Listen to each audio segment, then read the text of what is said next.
from the zero, from the last zero. Okay. Okay. So guys,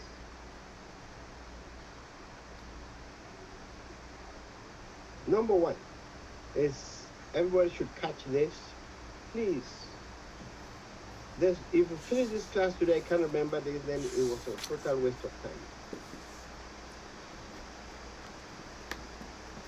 We're talking about incremental backups.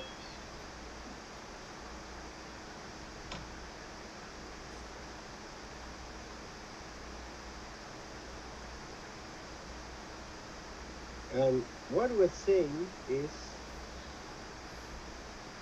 that incremental backups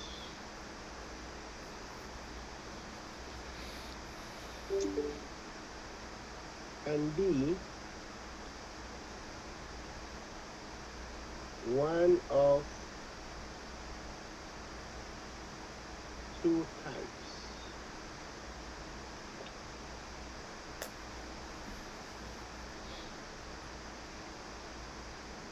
Number one, we call that a level 0.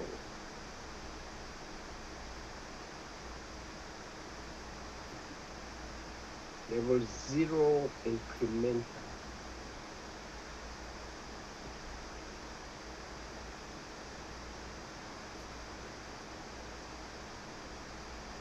Backup.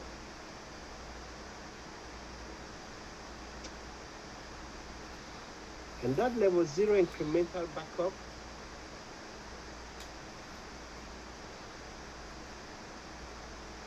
includes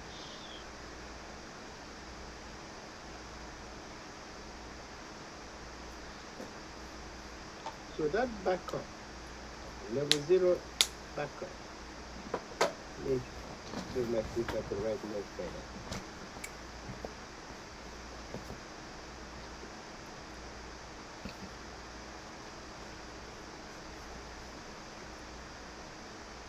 Includes, we magnify so I can write a little bit cleaner. So level 0 backup includes all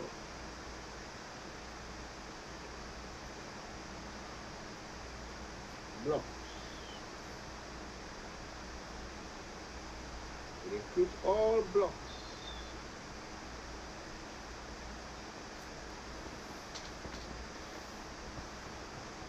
in the specified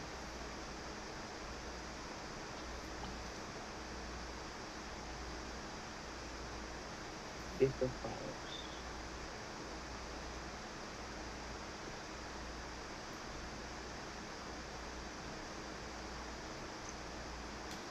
In the specified data files,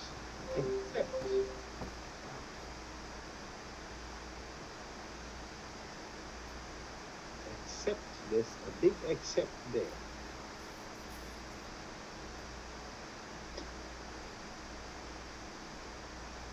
Except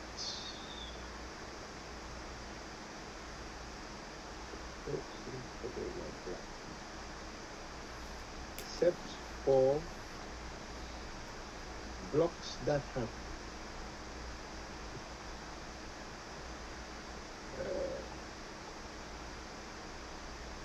except for blocks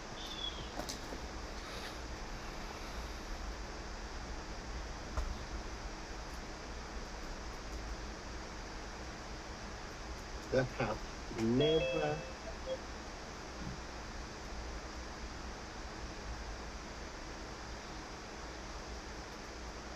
been used. Except for blocks that have never been used.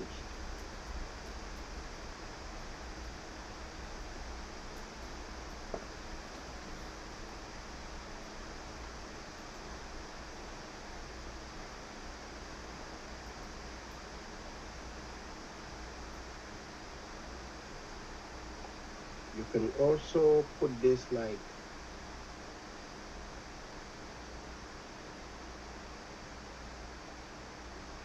level 0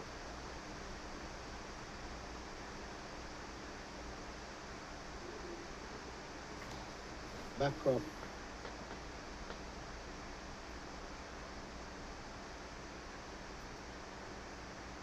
contains all Use blocks. So put it like that in a shorter sentence. Whereas a level 1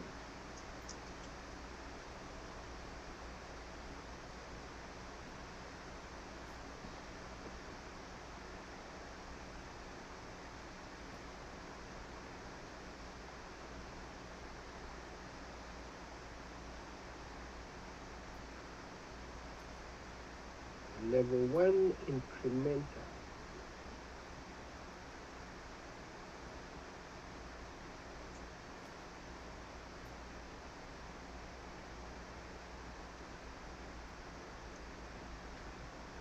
level 1 incremental backup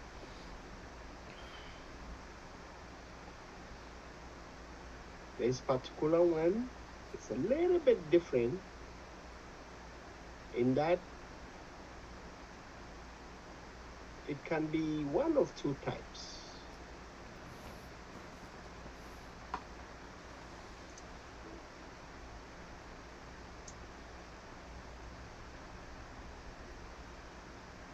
And this one, we say level 1 can be one of two types again.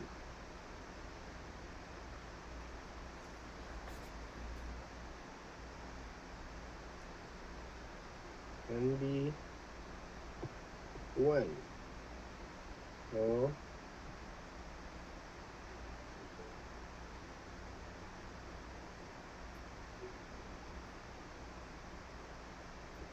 2 types. Can be 1 or 2 types. So let's see. 1 or 2 types would be incremental, or let's start with differential.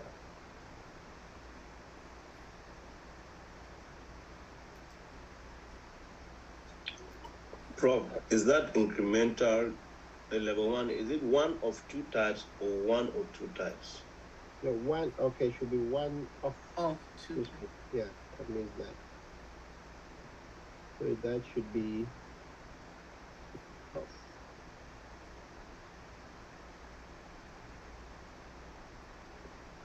One of two types.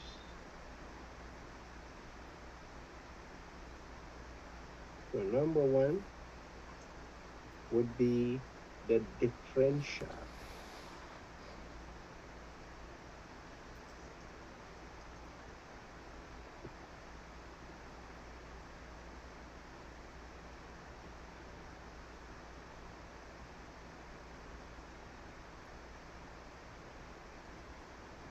Differential backup.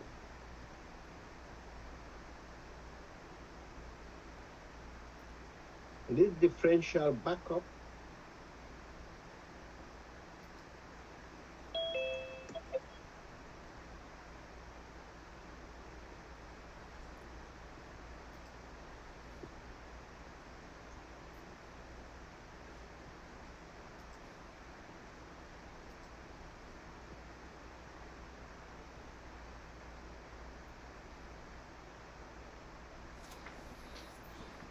this one backs up changed blocks.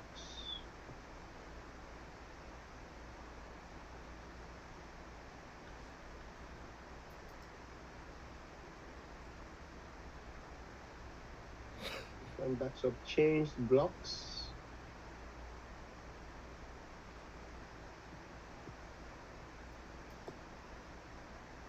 Since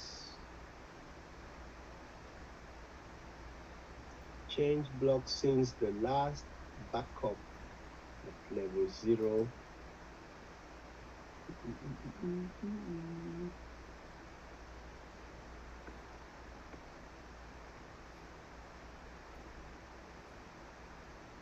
yep, since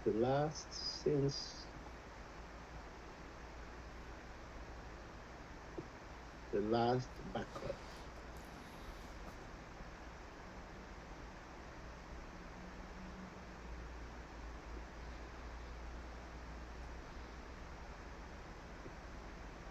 At level 0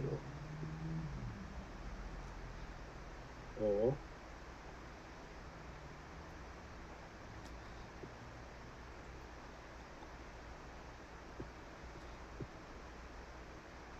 level 1.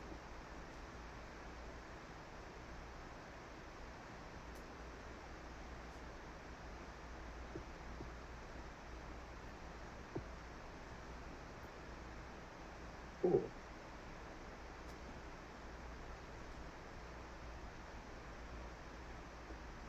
Then number 2 would be cumulative backup.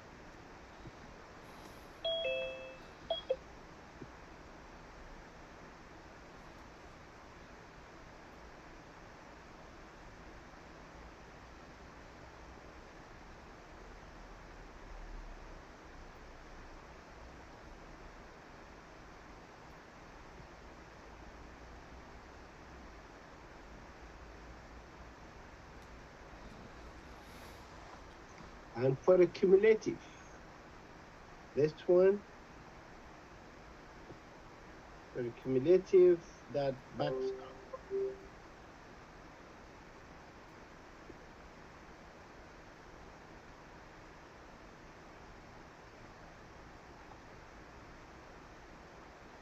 backs up,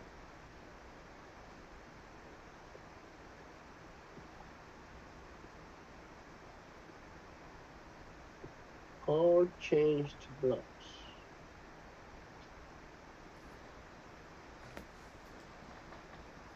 All changed blocks.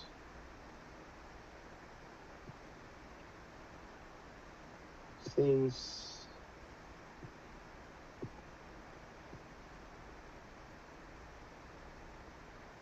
the last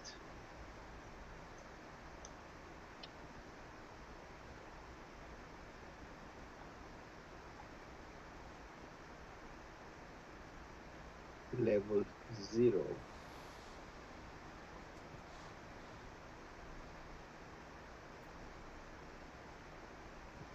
backup.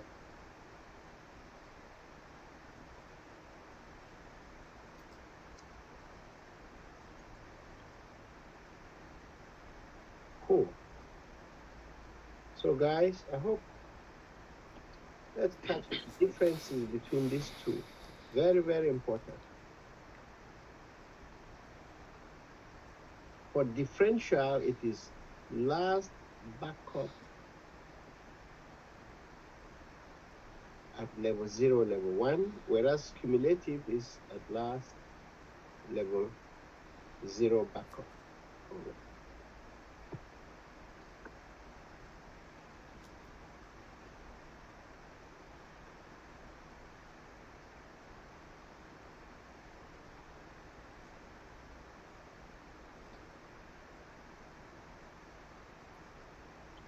Then there's a note there that a level 0 backup can either be a backup set or an image copy.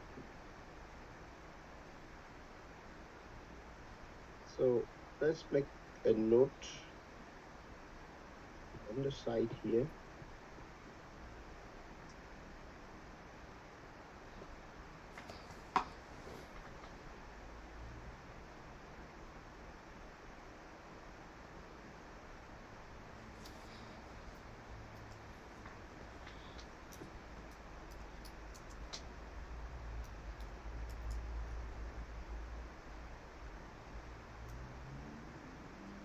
That a level 0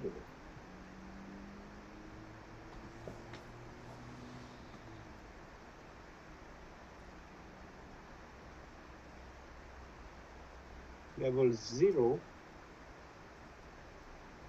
backup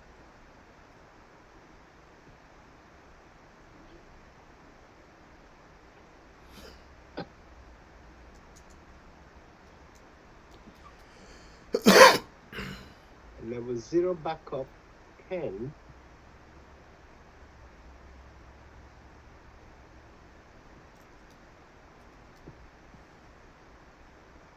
be either Okay.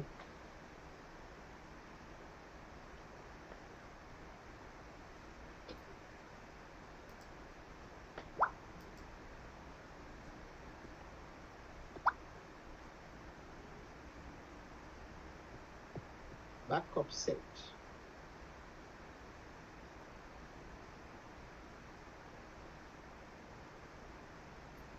Or image copy.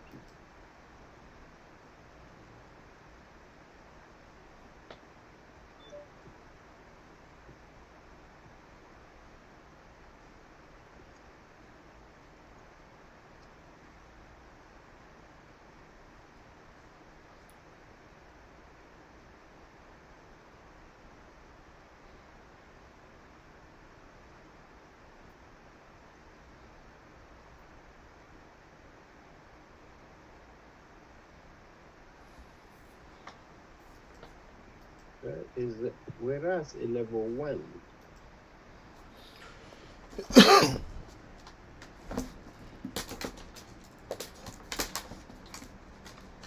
backup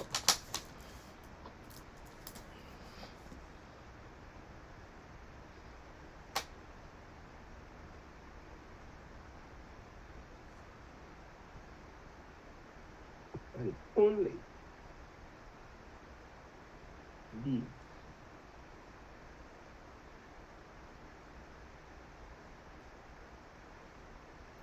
a backup set.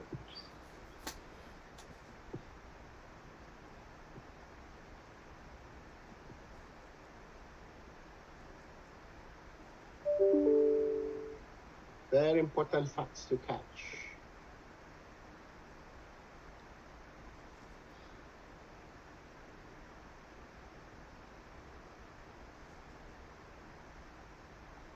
And the syntax that we should know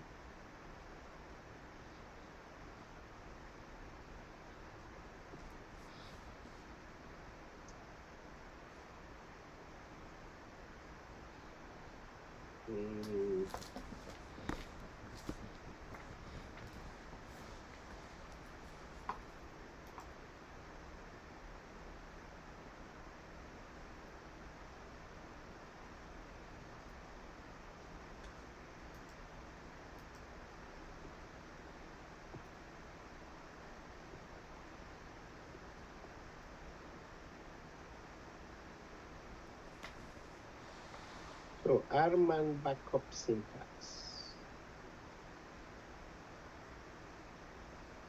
that you must know starting from today, guys.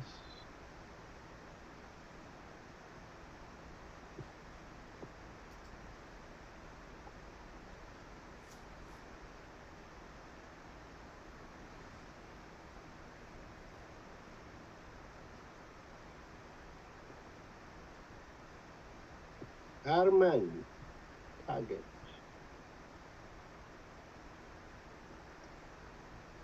/ you log in. After you log in, you hit your backup. Backup then will be something like backup incremental.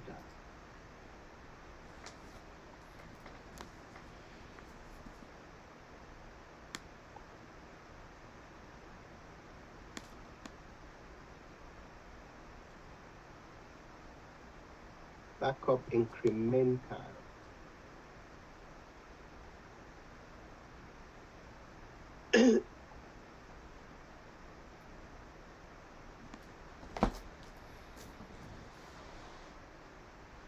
Level 0.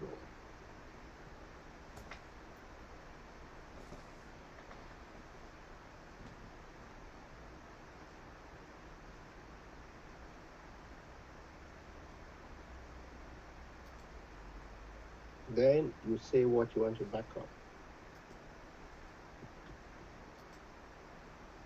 Could be a table space.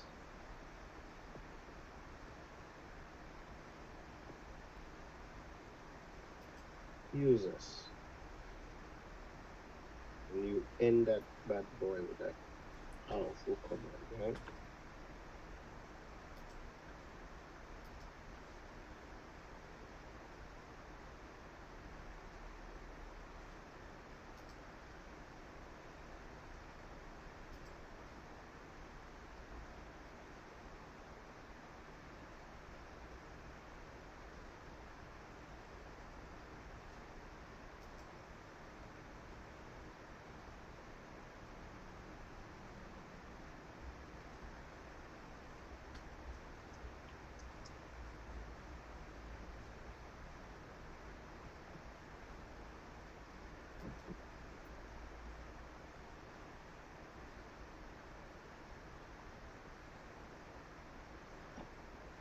So that is the basis of all incremental backups.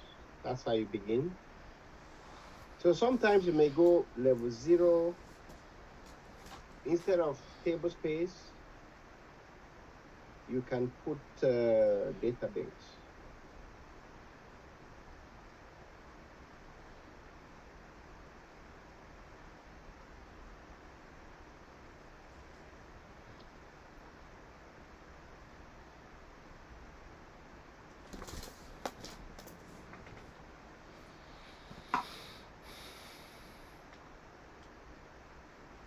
And actually put database.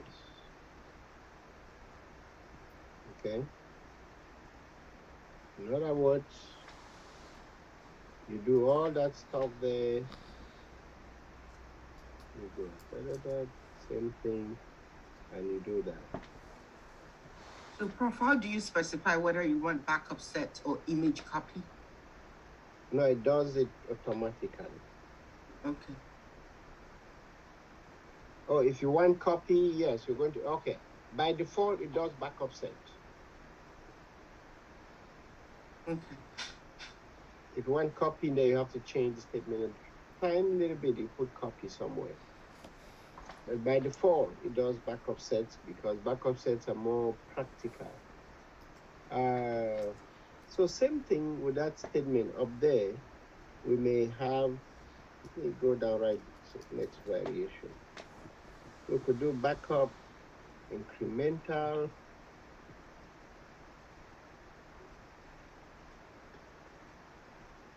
Backup incremental. Now we do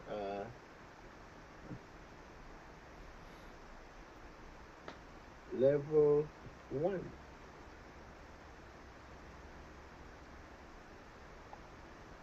We'll do level 1. We'll then say table space.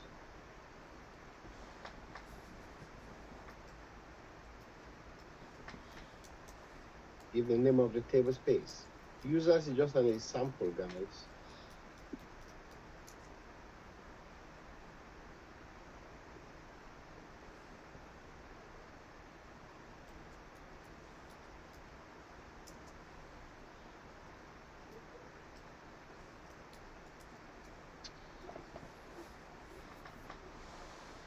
Then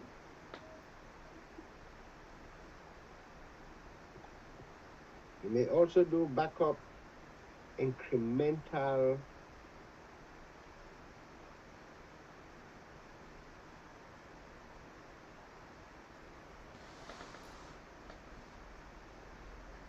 repeat level 1. Backup incremental level 1. Oops. Right, that is bigger than the other one.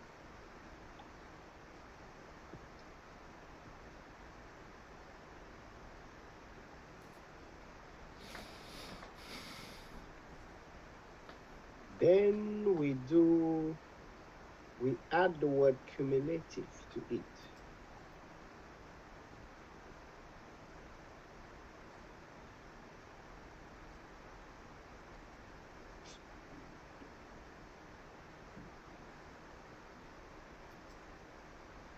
So the default level 1 is differential. Yes. So you don't put a differential.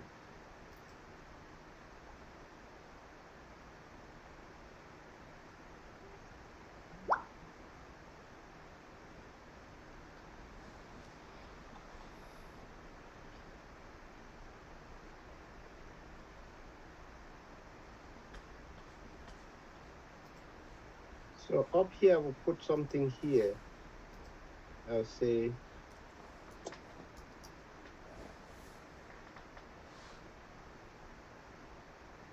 that's your default is differential.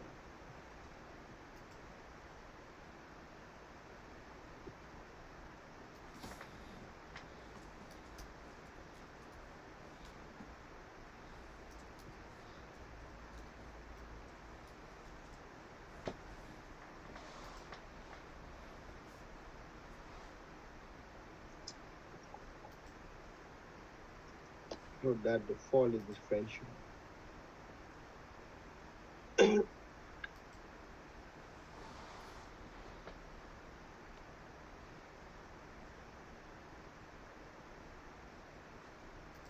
So guys, in a diagram,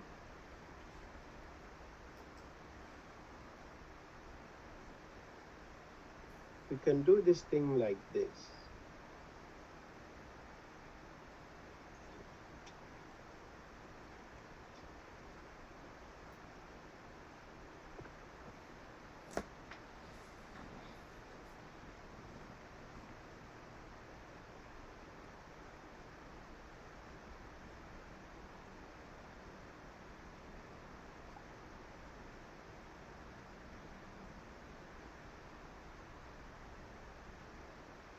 Let's pick, I'll say something like Saturday, Sunday, Monday, Tuesday, Wednesday.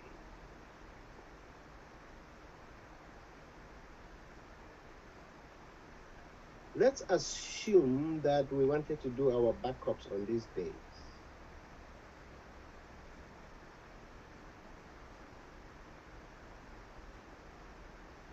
And we want to do it so that Saturday would be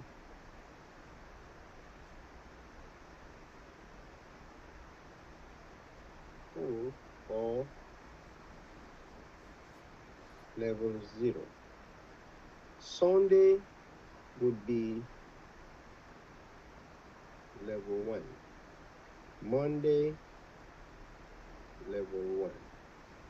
Tuesday, level 1. Assume Wednesday we wanted to do a level 1 cumulative.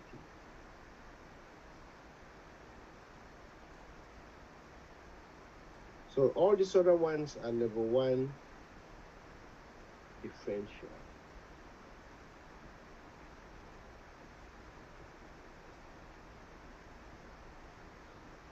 So a backup could look something like this. That Sunday we do our full backup.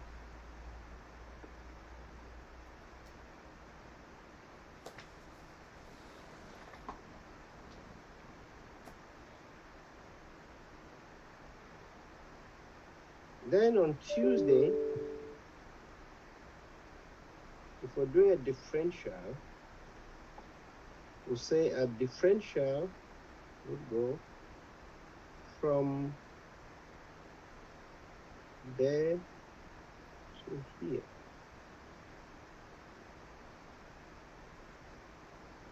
And Monday, differential will go from there to here.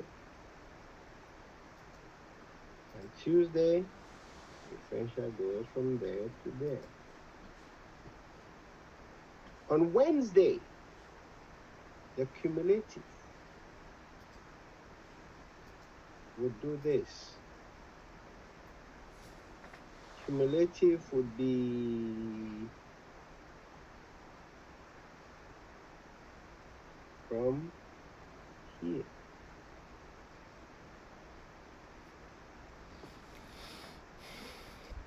All the way.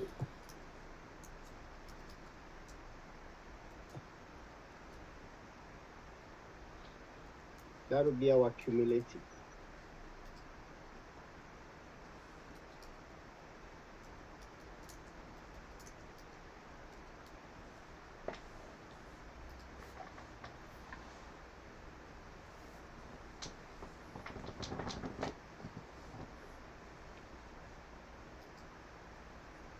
Now, somebody tell me,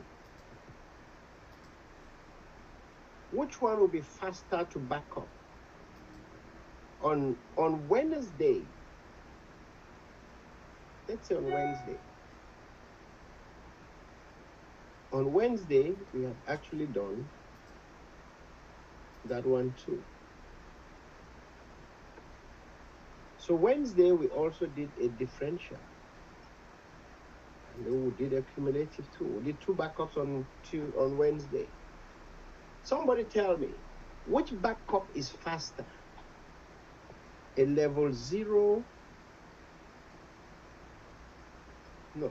A cumulative or a differential? Differential. Yes, differentials are smaller.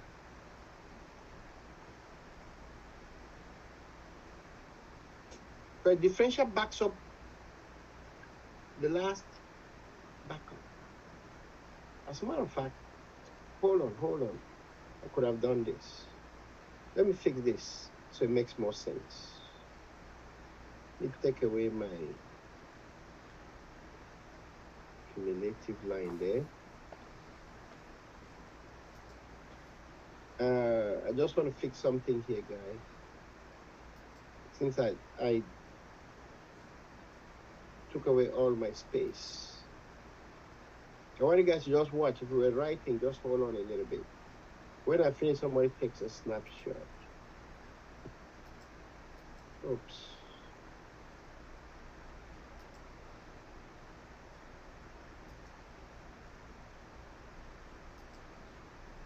Okay. I want to change. Let me assume I want to do my cumulative, but on Tuesday. Then on Wednesday, I wanted to do a differential again.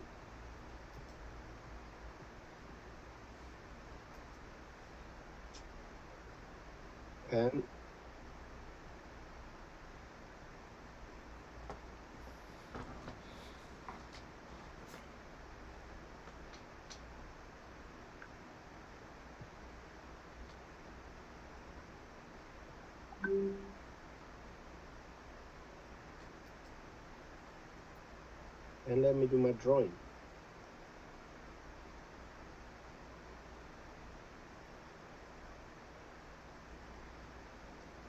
Oops. No, there's top. So this is how it could have gone, guys. Something like this. Then, yep, this is what the drawing will look like. Let me delete that in there.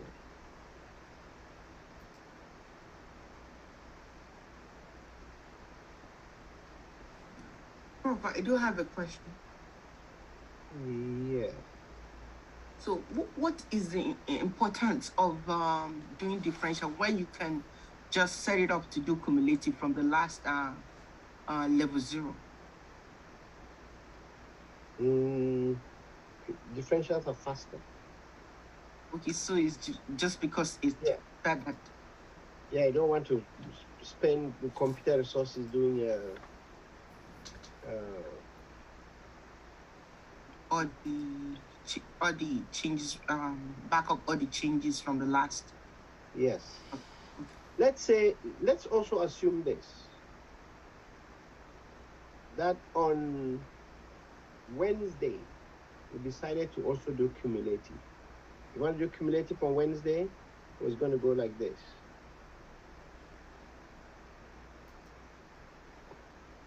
That will be your Wednesday cumulative again.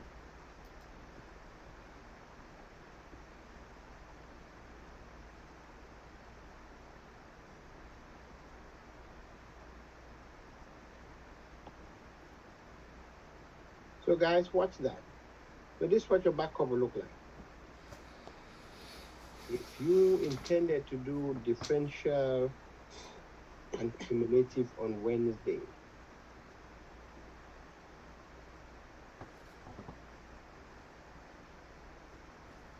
your backup will look like that. So every time you do a cumulative, it goes back all the way to level 0.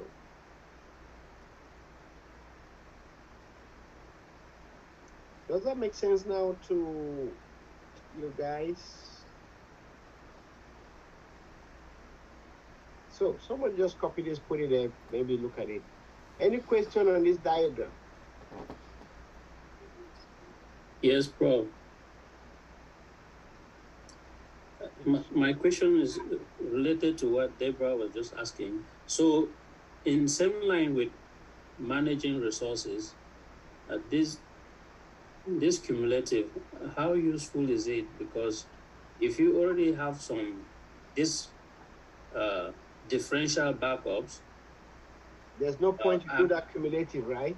Exactly. I was thinking if you do cumulative, then it will be faster, so you can have just metadata of the differentials instead of doing the actual detail. No, either I do differential or I do cumulative. But the point is this: cumulative takes more space. It takes longer to back up. Yeah. Then once you do one, it kind of backs up what has been backed up already. But differential only backs up what has not been backed up. Okay, so if once we have cumulative, what happens to the previous? Whoa. Sorry. There's something I just missed here. Yeah, exactly. This is this. Yes. As a matter of fact, this diagram. Somebody took a picture, I'm going to do this again. This would be here.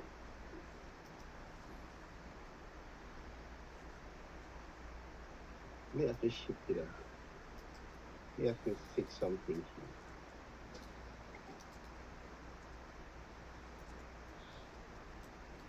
Remove that further.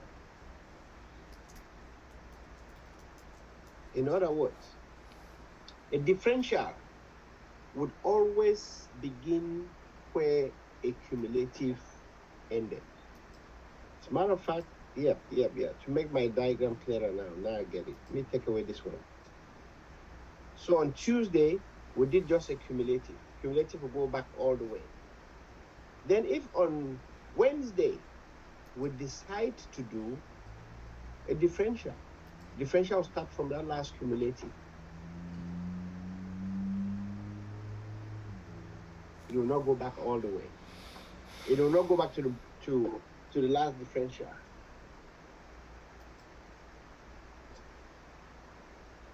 Very important to catch that little. Go back to the last. Not go back to level whatever 7. type it was. Yes, it doesn't care whether it was differential or cumulative. It will just go back to the last backup.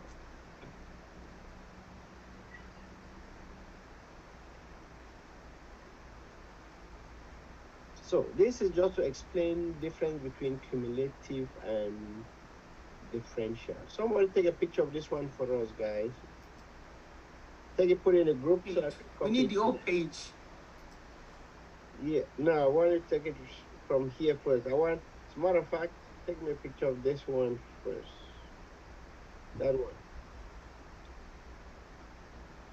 Just that diagram explains that whole thing for me. Yep. Just this one, Stanley. Yes, sir.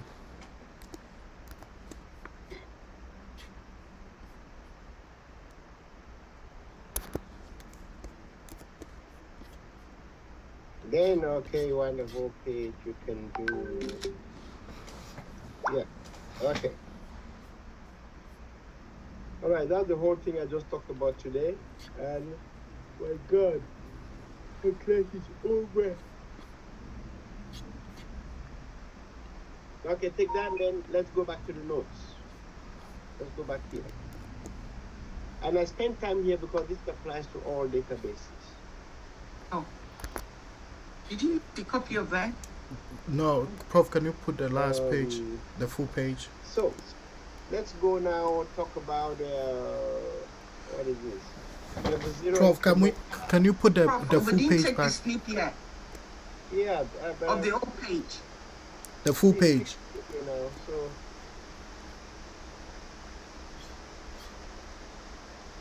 Did somebody get it? Thank you.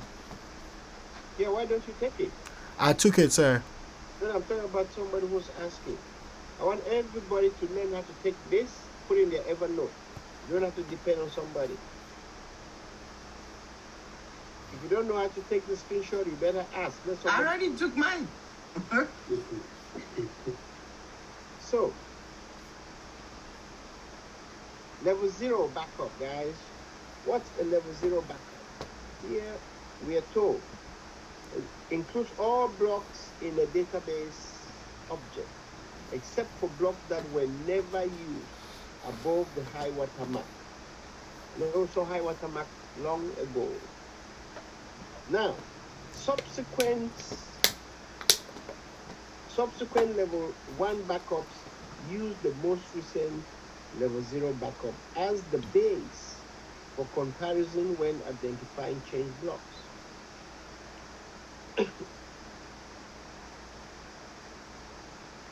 How often you perform a level 0 backup depends on how much the database object, such as table spaces, changes between backups. So guys, if you don't have too many changes, there's no point doing a level 0 backup often. A table space containing tables that are completely replaced on a weekly basis would most likely have more frequent level 0 backups than a table space containing tables that your application changes infrequently. Guys, read this. Okay, so guys, this is your typical example here. Backup incremental level 0 table space users. Okay, that's the main phrase you put in. And we have gone through explaining every one of this. I want you guys, look at this. If you don't understand, you ask, then we explain. Differential incremental. And a differential incremental is the default type of incremental backup that backs up all change blocks since the last level 0 or level 1.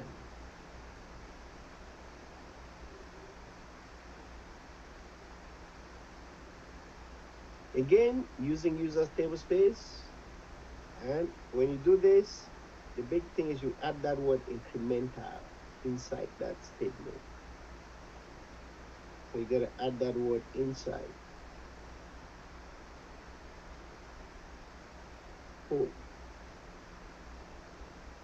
Differential is the default incremental backup type. Unlike most Oracle commands that allow you to use a keyword that is the default, differential cannot be specified for the RMAN backup command.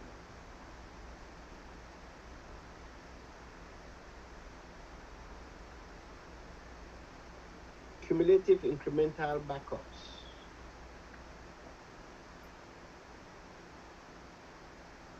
So, cumulative incremental backups back up all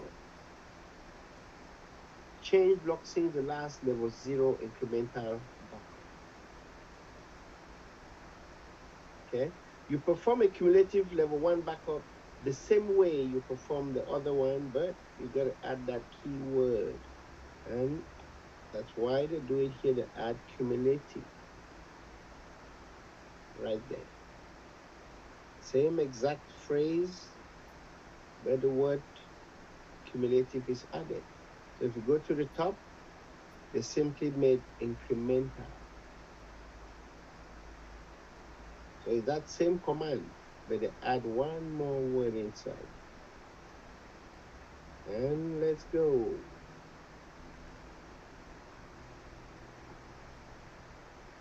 So guys, as you say, when do we decide to use cumulative or differential? But most of the time, let me tell you guys, we just use differential. We don't use cumulative. The decision whether to use a cumulative or differential backup is based partially on where you want to spend the CPU cycles and how much disk space is available. You guys catch that? So CPU, because it's going to be running for a long time, and space. You need more space to store cumulative because it has duplicated blocks.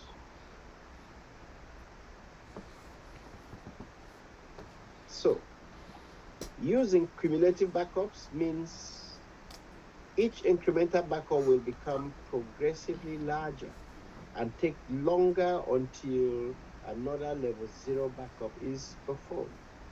This can be, guys, but this has its benefit, okay? Let's see the benefit of doing the incremental anyway, apart from speed. This can be beneficial in that only 2 backup sets will be required during a restore and recovery operation. On the other hand, differential backups record only the changes since the last backup, right? So each backup set might be smaller or larger than the previous one with no overlap in data blocks backup. However, a restore and recovery operation can take longer if you have to restore from several backup sets. See, that's a big difference, guys. If you're restoring from an incremental differential, right? If you have 10 incrementals, means Arman will take those 10 one at a time and do the restore and recovery. But all of those 10 incrementals can be one. Cumulative. All of those 10 differentials can be one cumulative. So Arman would only restore this level 0, then take the one cumulative and restore and done. So in terms of restore and recovery, cumulative will be faster. But in terms of the actual backup, differential is faster. So guys, there's an exercise here. I want you guys to do that. Let's see the next thing here. Other capabilities of Arman. Oops, let me go back. There's something I missed here. Guys, I want you guys to watch this. When they did this backup here,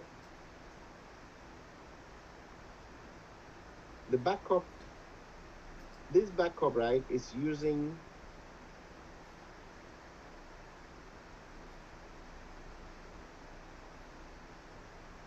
four server processes.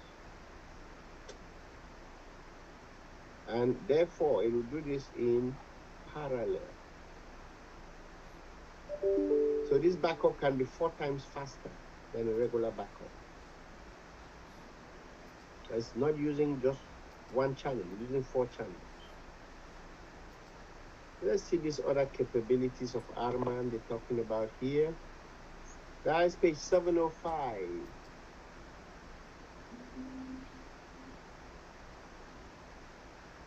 So,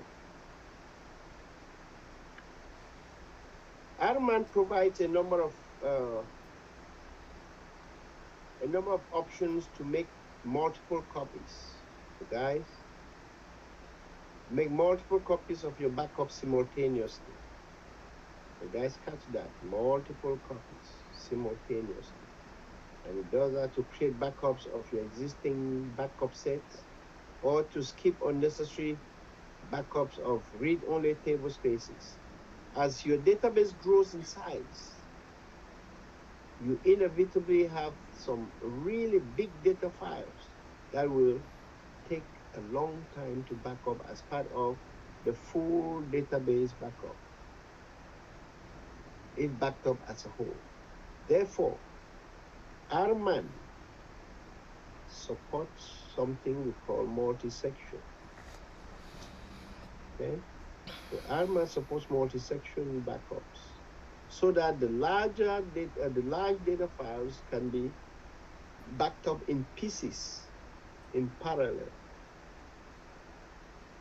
Guys, pay attention, multi-section backups. Archival backups give you the flexibility to take a snapshot. And there's something called archival backups.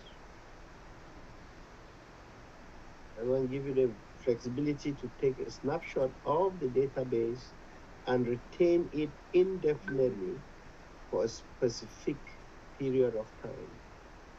Lastly, read-only table spaces may require consideration. So guys, a read-only table space is a table space that is not changing anymore. We can read data out of it, but we cannot change the data. So it's a big idea, read-only table spaces. Creating a duplex backup set. Guys, why would somebody do a duplex backup set? The word duplex, guys, means twice. Two backup sets. We all know what a backup set is already. Backup set contains nothing but blocks that have been used. Okay. To make multiple backups of the same backup set simultaneously, you can configure RMAN to make up to 4 backup. The RMAN guys can do up to 4 duplex copies of each backup piece. Wow. As with most RMAN commands, you can specify the 4 values for copies parameter using the configure. So guys, this is how it goes. Configure data file backup copies for device type SBT equals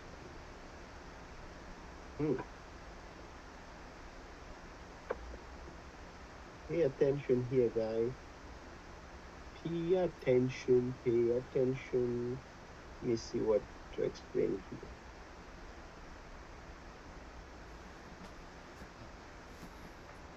Now, guys, the word SBT. Whenever I see that word here, this indicates tape drive.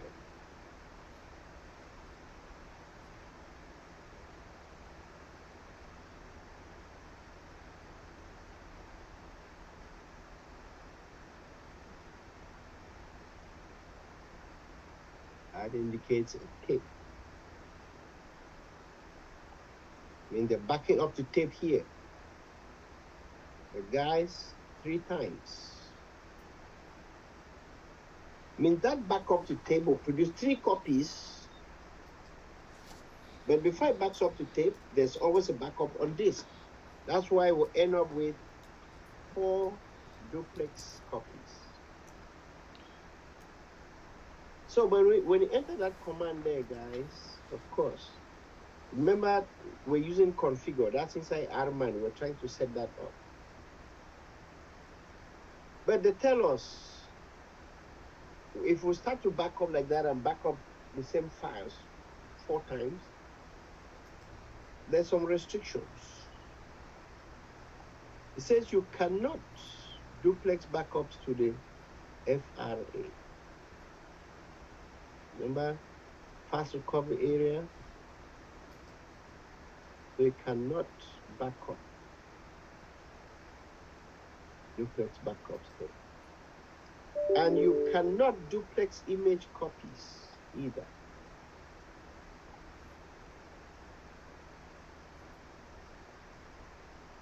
Only backup sets.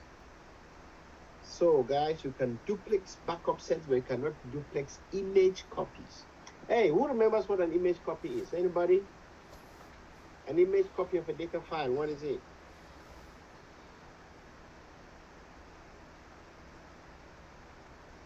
It's a copy of the file, block by block. For duplex disk backups, you specify multiple locations for a backup using the format clause. You can specify multiple locations, either in the backup command or when setting default values for device type disk. In this example, you back up user's tablespace with 2 different disk locations. So let's see. And this is the syntax here. So do backup. Let me look there and see. Backup as compressed backup set. Device type disk. And then copies 2. Table space. Then we go further down, we define those copies.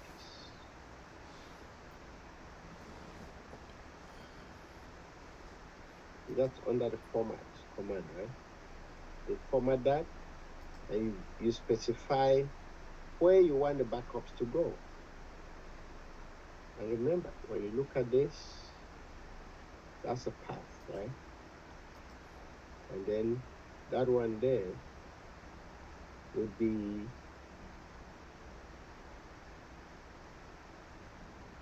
a file name.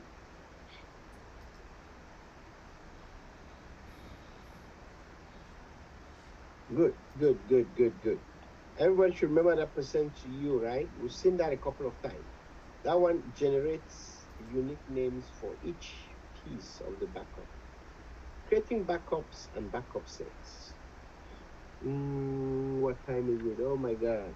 Okay, but we've got to finish it. We've got a few more pages though. Okay.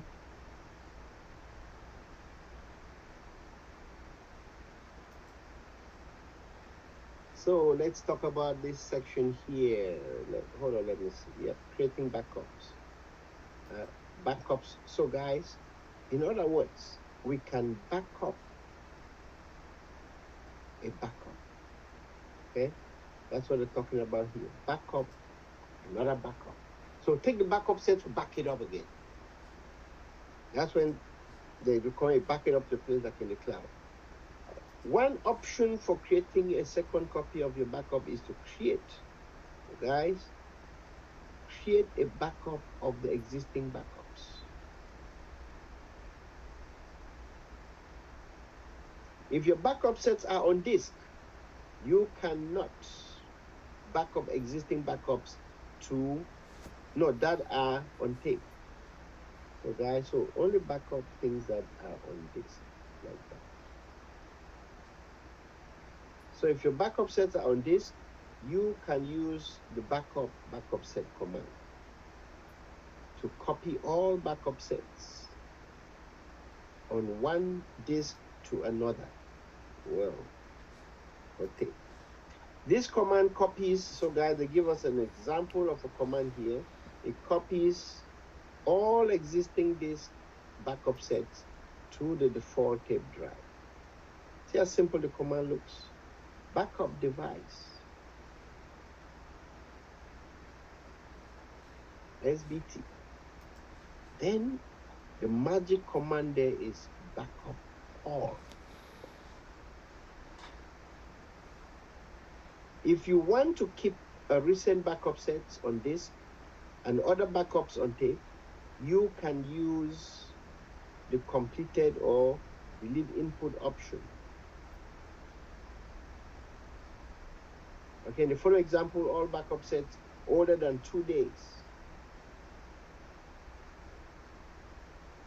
are backed up to, so the backing up things to take here. So this is the key here. They have this sysdate -14, that's older than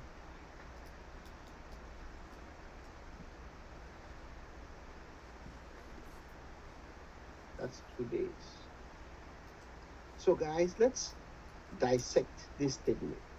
Backup device type SBT. So we know one time is going to tape, guys. But they say this, completed before. Then after you do that, delete input. So this tells us, people, that's tape. Then this other statement. Hello, can you guys hear me?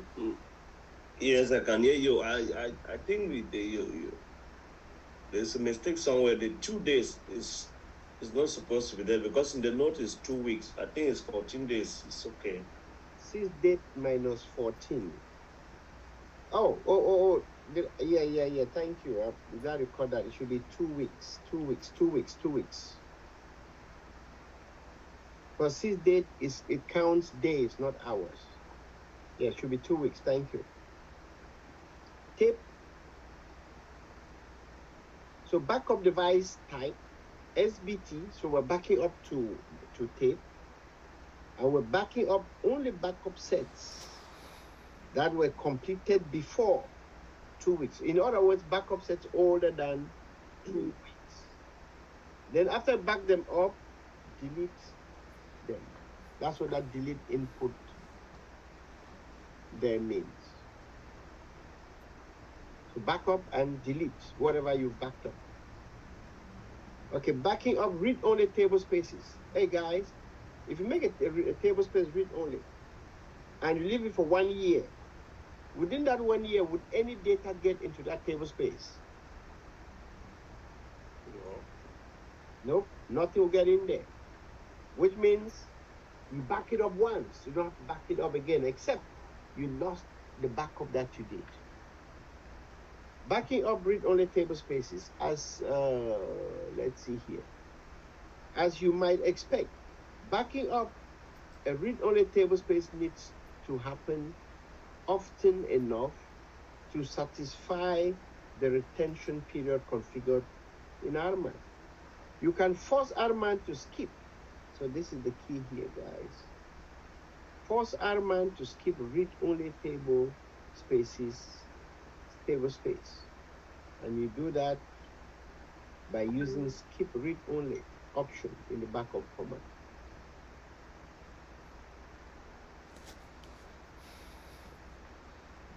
Skip read-only.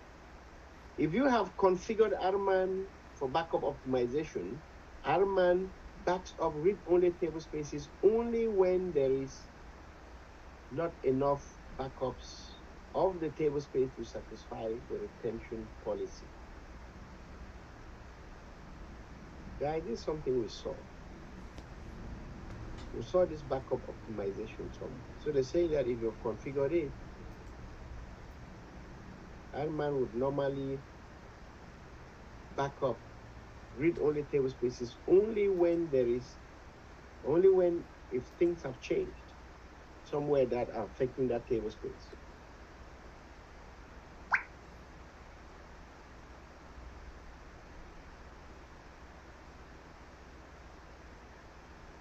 And down they tell us that use of read-only table space may be particularly important in a data warehouse environment where a high proportion of the data is static. Careful use of partitioning. This is something we're going to study toward the end.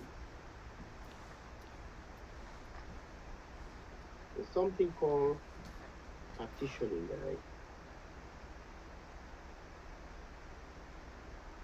And partitioning is always range partitioning, range based on date.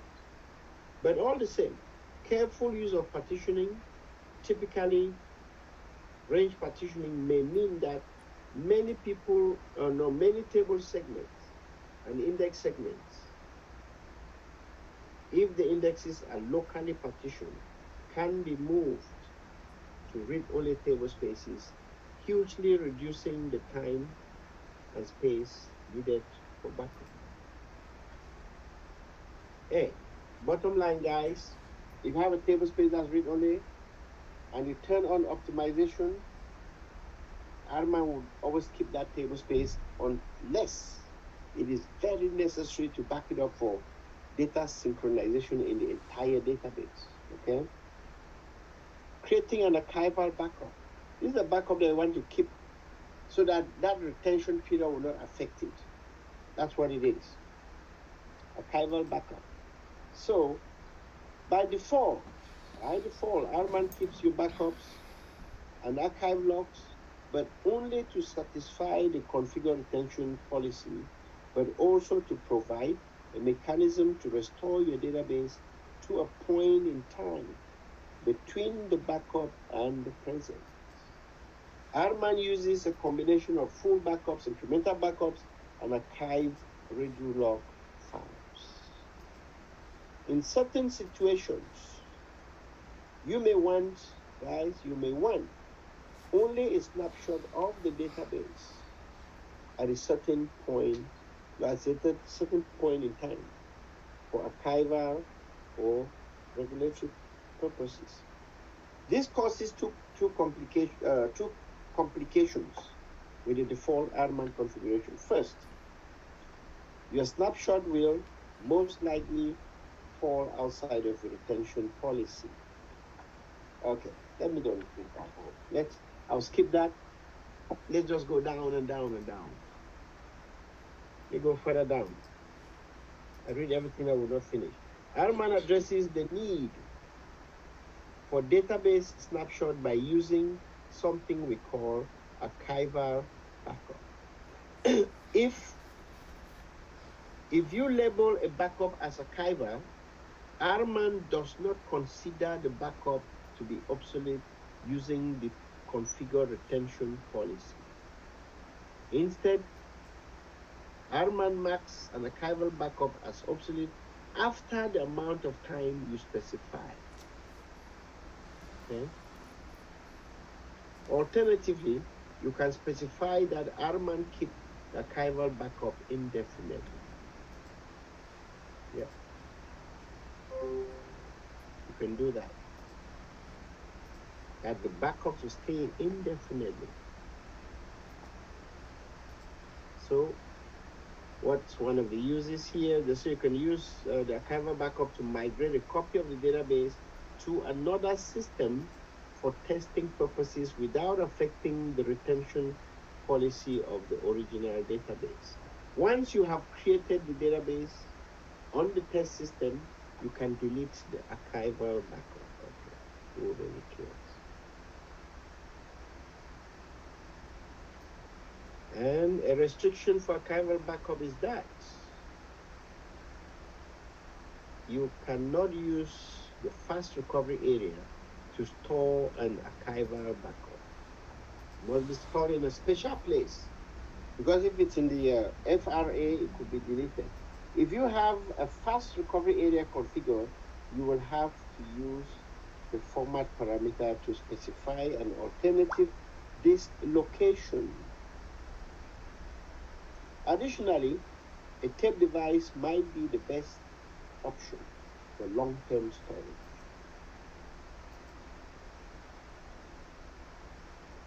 This example creates an archival backup to be retained for 1 year. So people, let's see our beautiful example here. Let's all read it together.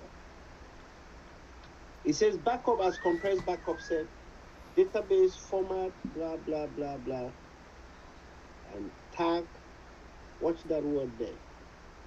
Gives it a tag, save 1 year, but this is the key of the thing. Keep until time, 6 dates. That's 365. Assuming that 1 year, 365 days, you say take today's date and you add 365 days to it. That's the whole idea. I want everyone to watch here and see if everyone look and tell me if there's anything you like me to explain in this syntax. I want everyone to wake up from sleep. Let's look at this. Tell me there's something you want us to explain here. Inside that red box. Everybody look at that carefully. If there's a word you don't understand, we can talk about it right now. Otherwise, the assumption is you know it already. Everybody look at that syntax for me. Maybe take it all the way up. Yeah, where it says compressed backup set. That means I don't know. that you could take away the word compress, it will still work. That word compress there is simply telling us that when it does the backup, it will compress it, it will make it smaller. Like squeeze it together so there's no empty spaces, okay? So compress reduces the size of the backup set. But it's not the default parameter, you put it when you want to. Any other person? Yeah, the third line, Prof, the tag save delay. Yes. A tag is like a number plate. Just like we have cars, here say you're going to go get a tag. When the police talk to you, they look at your tag, they know stuff about you. So it's the same thing. Arman uses tags to identify backups. That's all it is. Like the license plate. For example, a tag like which, Prof? What can you use what can you cite as an example for this tag? This is a typical tag here. So that if we go look at this backup, we're going to see that tag there that they say save 1 year. See the tag name here is save 1 year.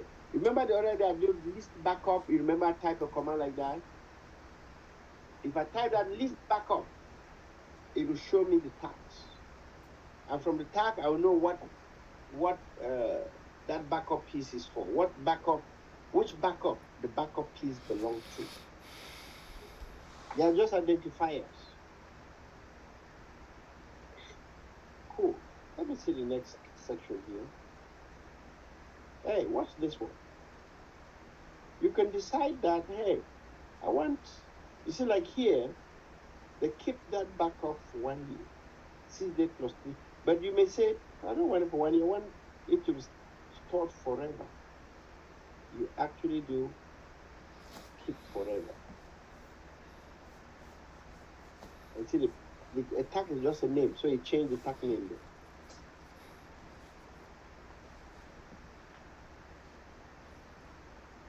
Means you want this backup, never to expire.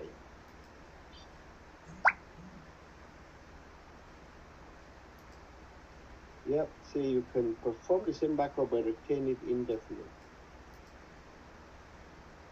Let's see the next section. You may actually do the thing right, but every time you want to change something about your retention thing. Okay, let's see. Just a second. Let me check here. See how far you gotta go.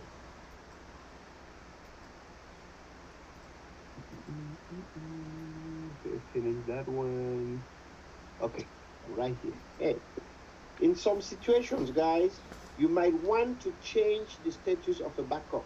Means you've done the backup, right? You gave it some attribute, but you want to change the status. To do that, we have a change command for Arman. Okay? So this is the syntax. We do change backup. And see how to identify the backup but by the tag. Save forever. No keep. So this one, they're changing the tag of an existing backup.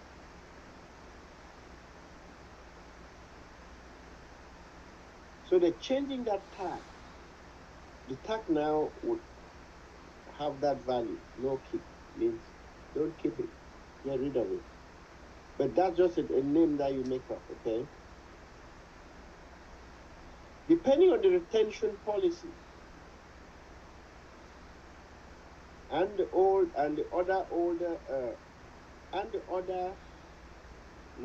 depending on the retention policy and the other older or newer backups for the database, the backup could be deleted the next time Arman starts.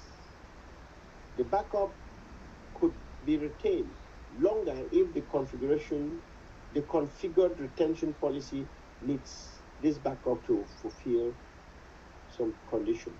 You can use the change command to change all backups of a certain type. For example, if you want to remove the archive flag from all image copies of the database, you can use the no key parameter.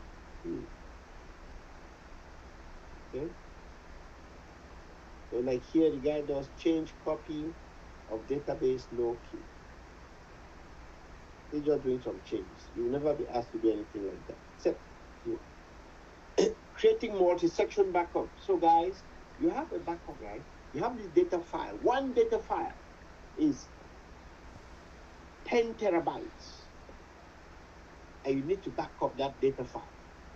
If you try to back it up all by itself, it can take an awful long time. So what you can do is you could create many channels, right? And you give each channel, in other words, many server processes, and you ask them to back up that 10 terabyte file, maybe one terabyte each. In other words, you take the file, break it up into sections, and you back it up. Let's see the story around that. That is parallelism, right? That's parallelism. For backing up with backing up the given the server process like different channel to back up. Yeah, that parallelism. Okay, yes, that's parallelism. You're right. So they'll take this file, break it up at the same time, and each one is backing up its own piece. So creating multi-section backup is easy, but you must specify the section size of each backup command. So that's the first thing you gotta do. In addition, you can run rman validate command by section. New data dictionary views, both the $v$ and RC_views, help you to identify which backups are multi-section. So look at those views, you can know which ones are multi-section and how many blocks are in each section. Good. To create a multi-section backup, you add the section size. Not that difficult. In the parameter to backup to the backup command. The section size can be specified in kilobytes, megabytes, in gigabytes. Here is general syntax. That's all we needed, guys. General syntax is backup, give you a backup option. Then you give the section, the size, and in kilobytes. Let's see a typical example down here, folks. So down here you do backup, tablespace users, then section size. That's it, 100 megabytes. So they take the users tablespace, right?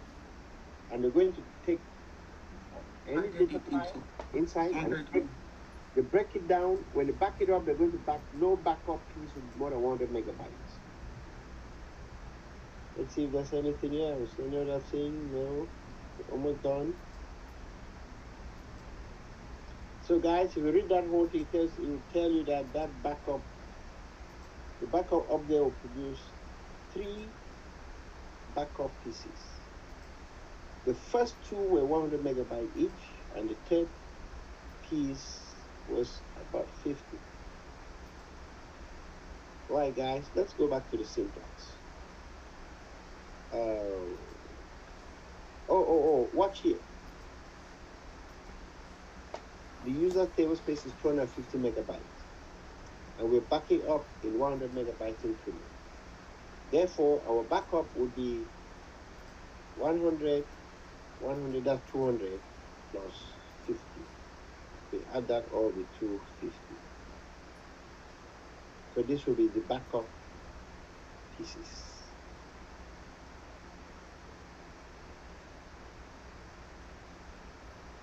Three backup pieces. Cool. Let me go down. Let's see the next thing. Forget about that backup pieces. The next thing we need to see is compression, compressing backups. In addition to skipping unused blocks, during a backup, RMAN can also apply a compression method to the used blocks in a backup when you specify compressed parameter with 4 values. So guys, so it could be basic, low, medium, or high, right? So let's see, what's the difference between them? Basic, similar to medium. Compression, but uses more CPU. So the thing is, this one uses more CPU. Low, fastest, but lower compression ratio. Medium, moderate CPU usage, good for network bandwidth constraints. Then high, more CPU usage, ideal for network and bandwidth. You will not see this in any exam, but you can use it as you get much more mature. And this is how we do it. Configure it like this. Configure compression algorithm. Then you decide whether you want basic, medium, low, or high, right there. And we are told that the default is basic. Okay. Let's go to the next section. Verifying the repository is up to date. That is our repository good enough? Is it up to date? Let's see. Guys, we're almost done. Everything we're doing now is the key thing is we need to get our scripts to run, to do the backups. Verify the repository. Let me see. The RMAN repository, guys, is crucial for the automation of backup and restore operations.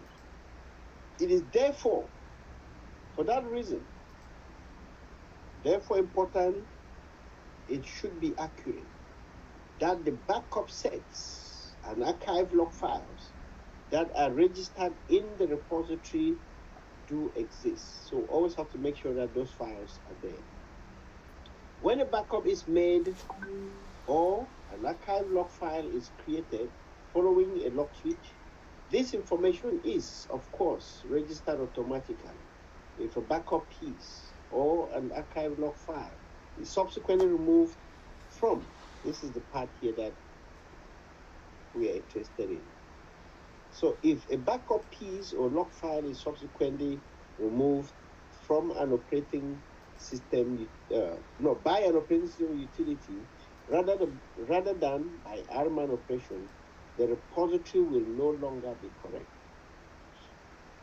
A typical reason for this sort of event is that the files are stored on a device such as a tape library that has its own automatic file deletion policy. This script will first perform a reality check. So guys, we're going to see a command called cross-check, okay? The cross-check command, then the expired command. So that cross-check command checks to make sure all files are in place.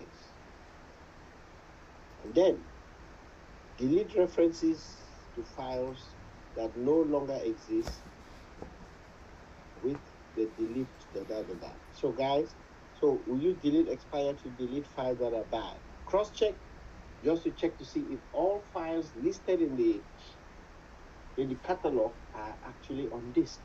If not, something should be done. So guys, these are the key commands here. Some of those that if I had time, I'll write them down. These scripts, I always have this at the end of my scripts, just for cleanup and to make sure things are okay. So guys, cross-check backup set. That means the checking to see if the backup set is actually on disk, okay? Then archive log all. What is if the archive logs are where they're supposed to be? Delete. Next one is delete expired backups. Delete expired archive log all. That's it about verifying the repository. So let's see what that cross-check command does. And everybody, please, if you're smart enough, you want to write that and remember this command. So the cross-check commands pass through the repository, checking whether files registered within it do in fact exist. Guys, that's it about the cross-check. If any files are found to be missing, they are flagged as expired. So the cross-check guy goes, he sees some files that are missing. They are flagged as expired. So what are expired files? Files found missing, called expired. What about delete expired command? So that command removes the details of any expired files from the repository. If it is any, if there is any possibility that files could be removed without Arman's knowledge, it is important to run a maintenance script such as that above regularly. So guys, very important. And that will finish that chapter. I want you guys go through this 2-minute drill, do the exercises in here, and on Monday, we are going to begin with restore and recover. Arman.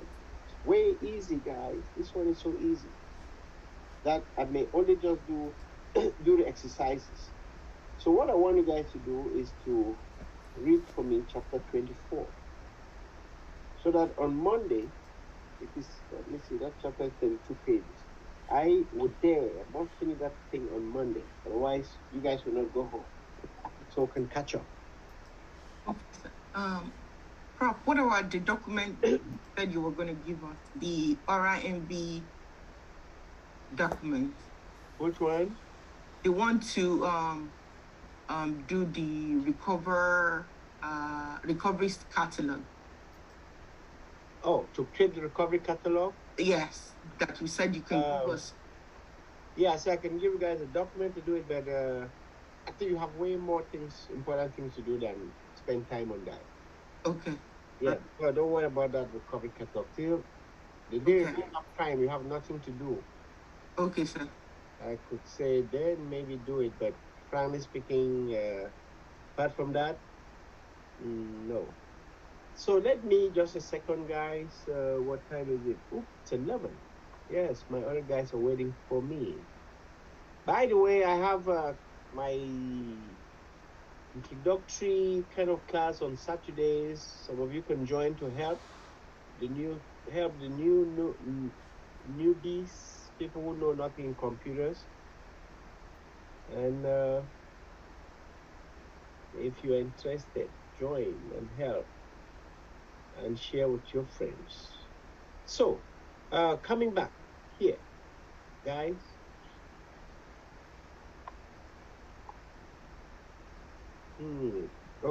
Keep hitting the wrong key. So, guys, as I told you guys, Arman backup is so easy.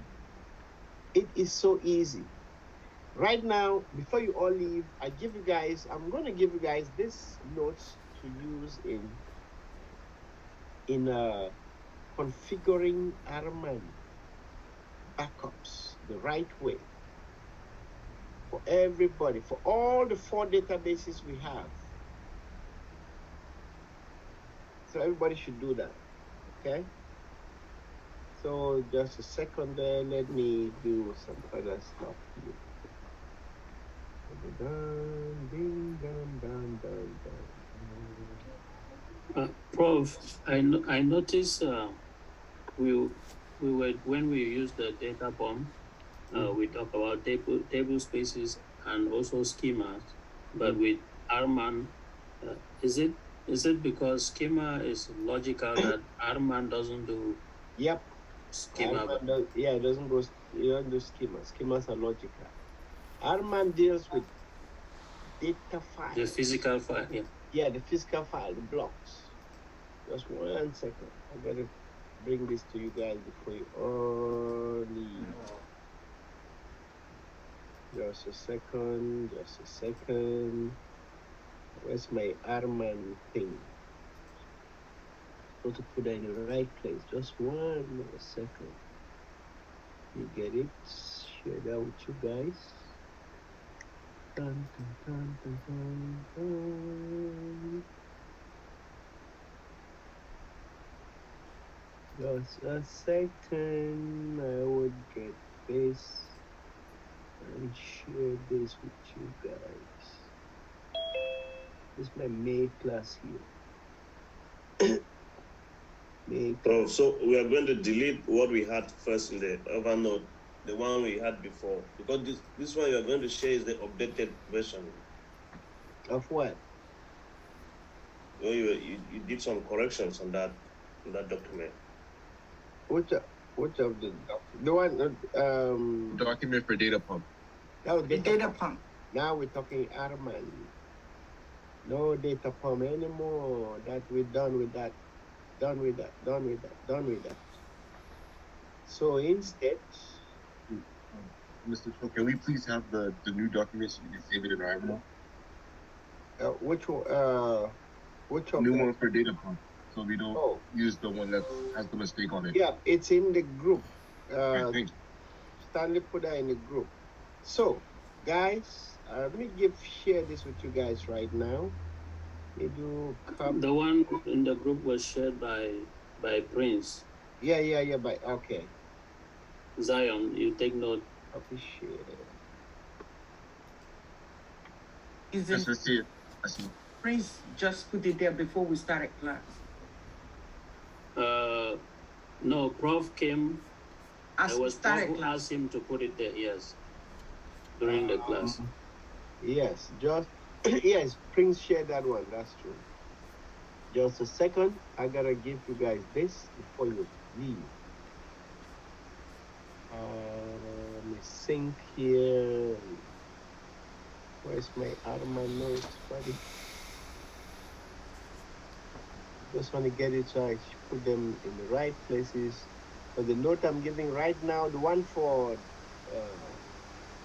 Arman. data and one for Arman, please, you gotta keep those notes a little bit closely. If you have to do data form, just go to those ones. Arman, just come to these notes. I am just trying to clean up here so I have it in the right place. Yes, okay, now I have it. Now I have her. Here, copy, share URL, put that URL in the group.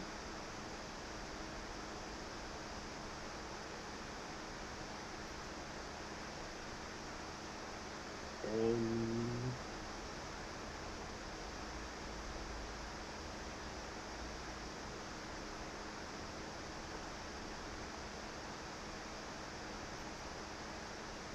as a matter of fact, I think, just hang on, let me open the note first so I can correct a few things on there. Everybody. Yes, I should do that. Just 1 second, guys. We bring that note here. I'll share this note with you guys right now. It is copy and paste, but it is exactly what I want you to know for your backup strategy. So this one is for a database called ggprod. So I would change this to class T. Please see. Yeah, I'll change that to class T. All I need to do is copy that, Control H, come down here, paste that, and I'll call it class T. Appears 67 times.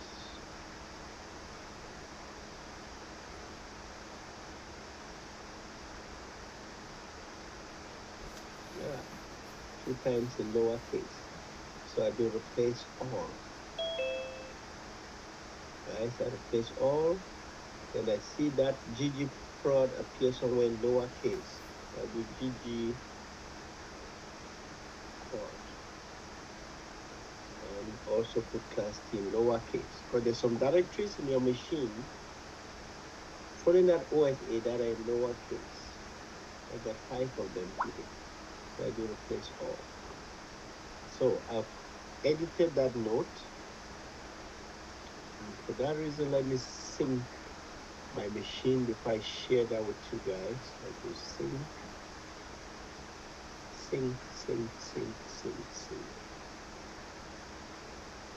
Now that it is synced, I can, just 1 second, gotta make sure, sync everywhere. Cool.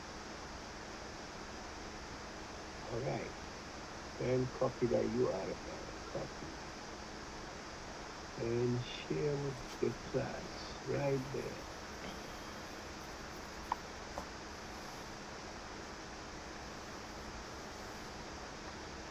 Okay, I've just shared that with you guys.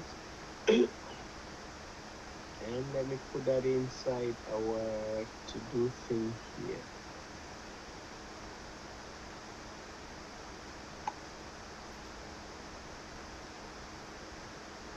What is today? 11. We had a class yesterday, right? What was yesterday? Wednesday. Oh, okay. So Wednesday was the 10th. So this must have been the 9th. 11th. Cool. Okay. So guys, if you open that document that I just gave you, I want you, even though you open it, I want you to just pay attention here. Let me explain a few things. Folks, please. Here, preparing the database for recoverability.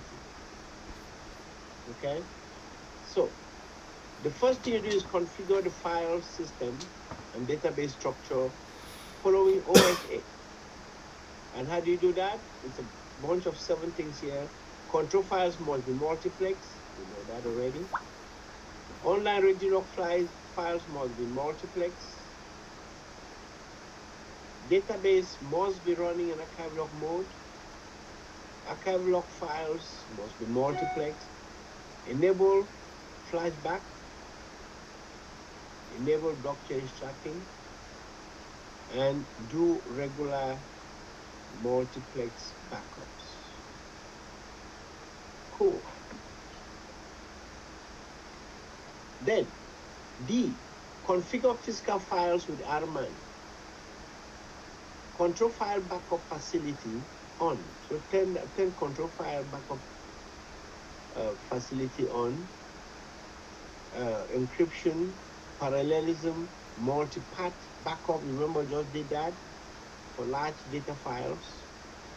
Then number C, configure a logical backup with data pump. You guys have that note? Let me see. This is I could find that note and add it into that group. Just 1 second. We go to where's Stanley put it, and what's the second guy?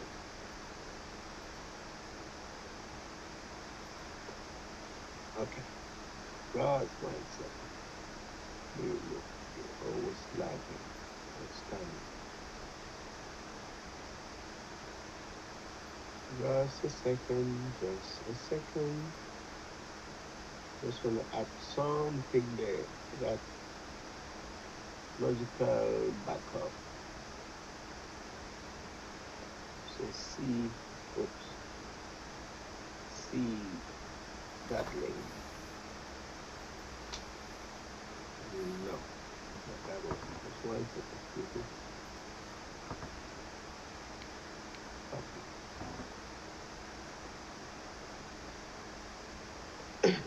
Okay, just added something in that note. I put a link for data pump on that number C. Then guys, for ultimate backup, there is something we call data guard. We're going to do that in the next 2 weeks. Then configure rack at a higher level. As a matter of fact, we'll not even do that. We are focusing on AWS. Then guys, see all notes here, don't worry about that. Configure Class T database for Arman backup. This is where I want you guys to, I'm sending this note to you guys. If you get this note to configure that thing for backup, it's like this. Oops, I've made this thing so that it is copy and paste, fellows. It is copy and paste. So let me do, where's my plus button? Okay, won't even get bigger, right? Just 1 second, I want to see the thing. Anyway, you guys print and see. So guys, here, this entire document is copy and paste. Notice here, as the Oracle user, I'll make the directories I'm going to use for my backups. Okay? My first directories up here are nothing but just making directories in existing folders. So I'm creating one for archive 1, archive 2, because I want to multiplex my archive log files. Okay? Then I'll do one or a back. That's where my backups will go to. Then I'll do one for my scripts, Arman scripts. And this other one, I'm doing this to save the alert log and some other files there. So just copy this whole thing and paste it and see if it works. I may have some errors. Oops. Come on. Just 1 second. Where is that from? I have to copy from the wrong place. Just give me a second, guys. Where were you? Where are you? Where are you? Where are you?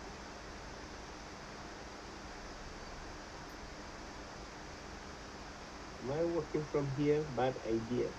Just hang on. I should not be working from there because I can mess up that file.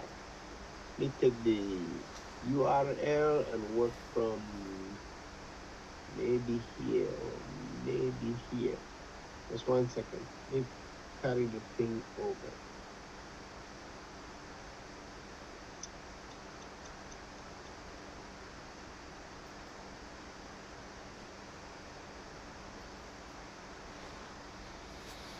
Okay. Prefer to work from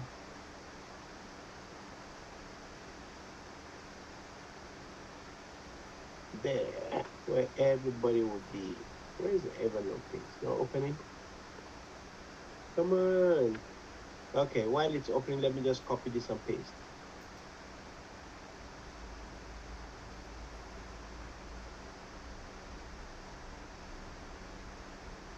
So right click here, do copy, come in here and paste. Okay, pasted. So all the directories are fine. Let me go back to, where's the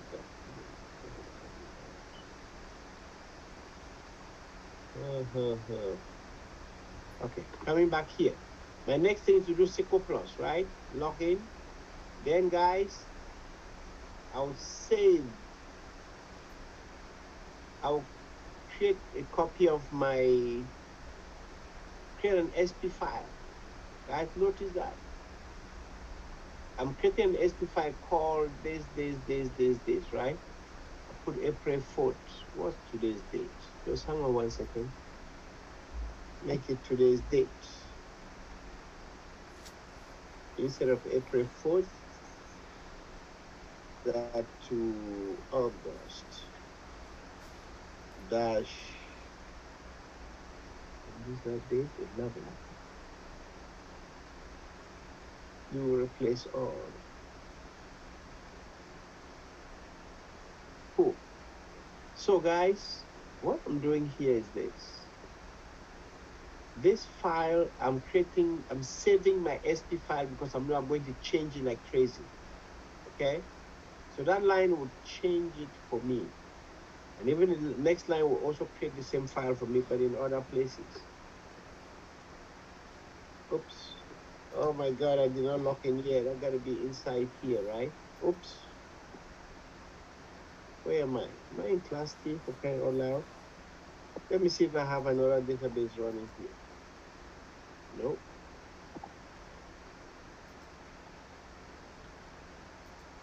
That database was up when we started. Okay, let me start it up. Once it comes up, I'm going to run that stuff there.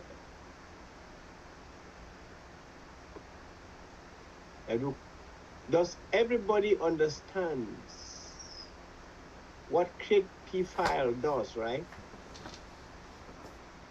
If you don't understand, you really want to talk about it now, because later on it wouldn't be a good thing if you don't know what we're doing. Okay, just copy those two, run them. I should only do one anyway. It didn't like something. Which one did it not like? Oh, I missed the word. I did not copy the word create correctly. Yes, I missed the C up here. I can still copy them and run them. They will override each other. Cool. So after that, let's go to the next line. Is to configure OMF. We know what OMF is. So I'm setting my DB create file destination to U03 order data. Then after that, I'll configure FRA by choosing the size of the how big my FRA will be, and then pointing to the actual directory itself. So guys, I can copy all of this and run it together. Just paste it, and it should do its thing. The way I wrote it, right, you could just run all of it together and it's going to work. Then, the next section is to set my archive lock destination. And it will be, location is going to use my DB recovery file dest. So that's cool. So Control C, paste here. That works. Okay, so Prof, this thing that you're doing is just fulfilling the preparation instruction up. Yes. Thank you. It's preparing the thing for preparing my database for Arman backups. Then my log archive destination 2. Because I want to duplex my archive log files. I'll create log archive dest 1, log archive dest 2. Then I'll give the log archive format. How do I want the files to be named? To be that way. So I can just copy all of that and run it. Then the next thing. Now I need to shut. As a matter of fact, this is all you need to do to configure your database for backup, for Arman backup. Then I'll shut down the database next, start on mount, then I do alter database archive log. This is the important line. That's the line that turns on the archiver process. Okay? So, say for example, I want you guys to watch. PS minus EF pipe grep archiver. If I do that, oh, I had turned on the archiver already. Yes, I turned on my archiver. Remember, yeah, we did that in class. Yes. Yes, we did that. So you guys come there, it's going to be on, but just follow the process. It doesn't matter. So right now, I have done this. I think, yep. Now I'll still show. I'll just run this. Doesn't matter. I just need to do this because, guys, I have this one with SP file. This one will not take effect till you bounce the database. So I must run. Just run the whole thing. Just run the whole thing. It's going to just fail at some point. It's going to tell me that archive has been enabled, but that is fine. And paste, oops, that's the wrong thing. You go back here. Where was I? Right click here, do copy, and take it to that machine, run it. It should shut down startup mount and do all that yada yada yada yada yada for me, everything. Then when it comes up, I would enable my blockchain tracking, but I know we did that the other day already. I'll turn flashback on, the next line. Increase my control file record control file record keep time. Default is 17. I'll make 7 days. Yeah, before is 7 days. I'll make it 14 here. Just copy that. Yep. If I copy that, bring it here. My database is up and running and cool. To run that, yes. That was already enabled, so I expect that error. And this one too. Okay, but I did those already, so I know they'll tell me that they exist. Then, I need to go configure Arman. This is how I should do it. Let's go log into Arman as usual.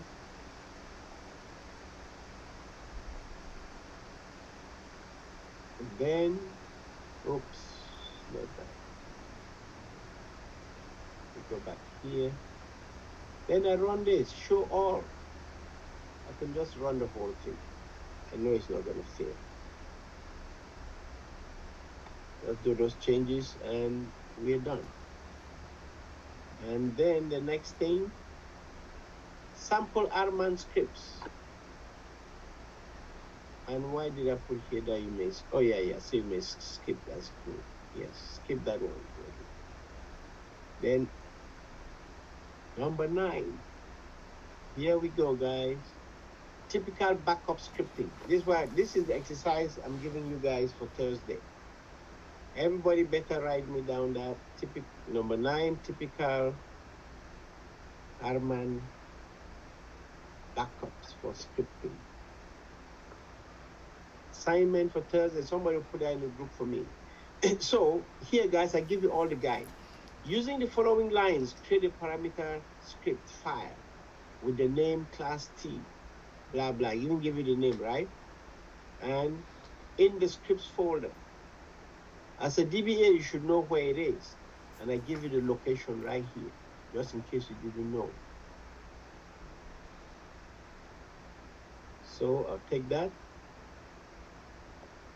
CD,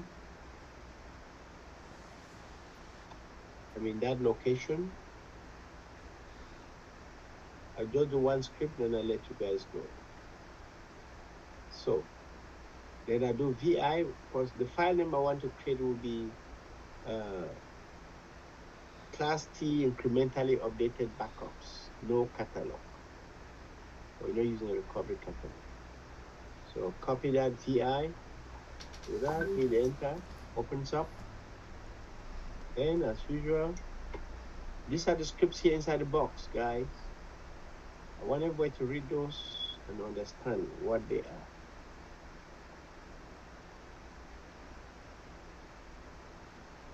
Come on.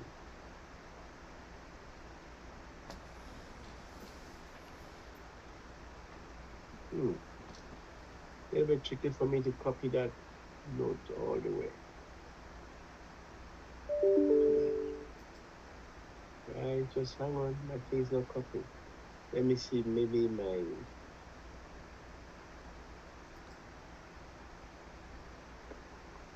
be easier for me to copy it from here.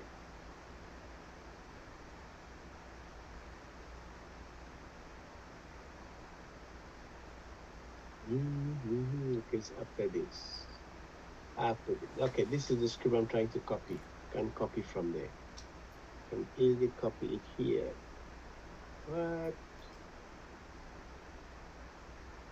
Oh, I have to copy this in sections. Okay, just hang on, guys. Okay, copy. So Control C, copy that thing. Then I come here, guys, paste it in here. Okay. Look at the script later, and then we can explain again on Monday. Oops. Let me do WQ.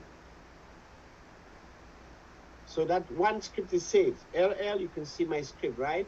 I need to create another script that will call that one. That script is called a parameter script, okay? That's why it's ends with .par. Now, the shell script that will invoke that script will be the next one. And the name will be almost the same, but it ends with .sh. And this is the content of that script. I just do copy here. And I come back here and I do VI again. Instead of .par, it will be .share, sh for shell script. Hit enter, and I paste that whole thing to be explained on Monday. After I do that, the next thing I should do is change mode. I'll change mode. Then I execute the script. Let me just do both together, okay? I can do both together. And let's run that and see if it does anything. Notice it just gives some numbers. Let's go. It says done. That means the script failed. And how do I know? If I type LL, it produces a log file. And I'll do more on that log file. We can find out why it failed. Could not resolve connect identifier. You guys see that? So it's looking for class T in the thing, it didn't see it. Because, see where it's looking for that guy? Watch here. Watch, that's the connect identifier. So maybe my listener is down. LSNRCTL. Status. No listener is running, it's linked to the database. Why doesn't it like that? Maybe the database. Oh, maybe TNS name doesn't have it. So I go to where I have my TNS names, and I do, let me do VI. Type LL, let's see the file. So I do VI on TNS names. And it's a,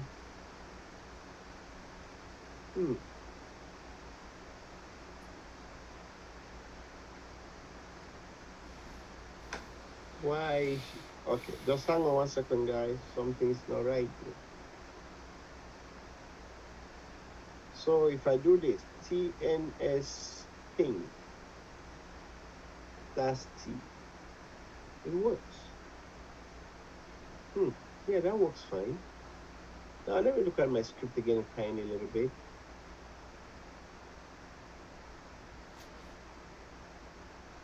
But this is the part that seems to be failing. If I run that piece alone,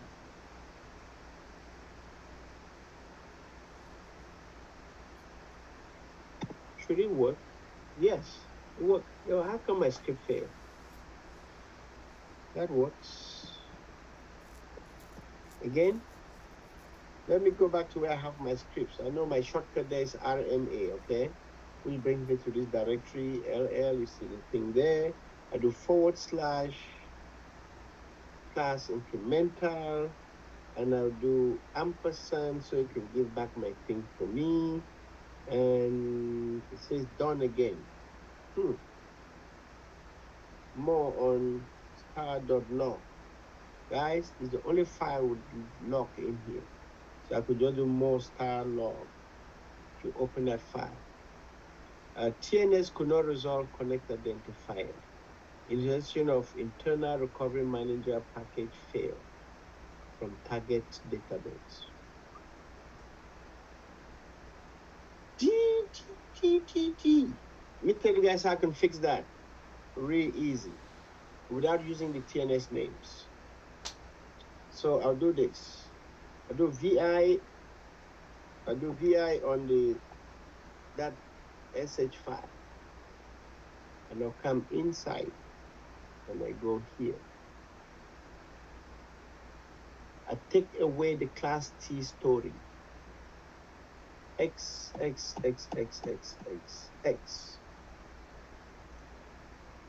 Save and quit. If I run that script again, I don't expect it to fail. It failed. What? More on no. Like, What? Let me remove that log file. You run the script again. You run it without ampersand.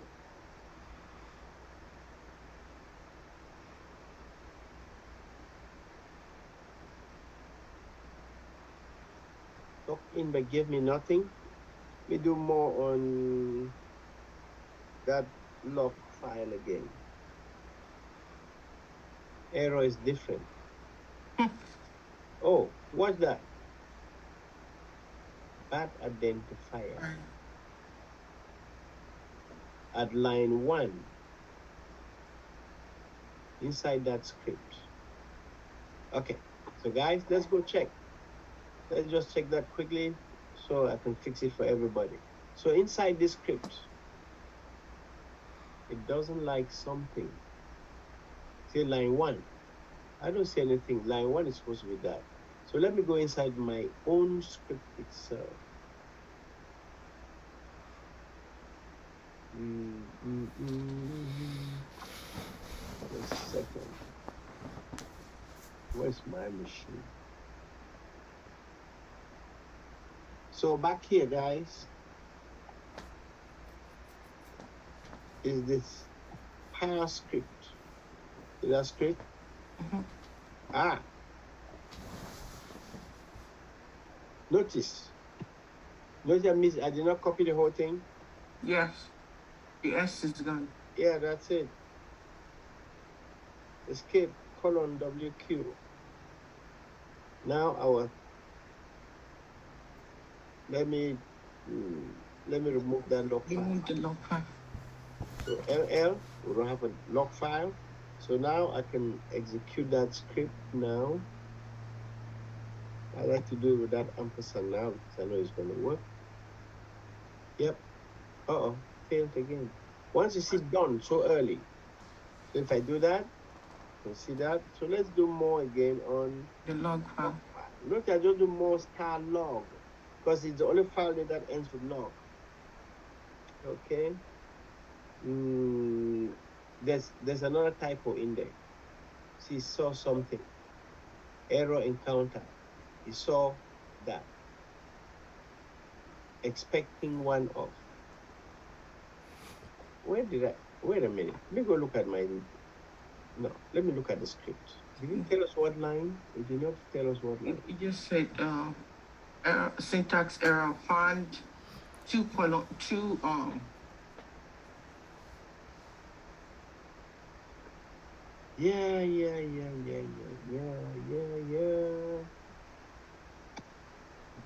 It's in here. Oh, let me go back look at the real notes. Where did I mess up my notes now? I'm sure I typed something here. See, Prof. Oh, he saw this. Oh, hold on. May be able to see why right away. Did I put this thing there? Wait, see this thing? It's going there because of this one. Maybe my notes don't have that. Because the error was on that. We scroll. It's not at the beginning. You notice that? It's still at the top. Yeah. Is that at the top? What did I copy and paste? Okay. Let me just copy the whole thing again and paste. Is this this thing right here. I think, I couldn't copy it here. That's why.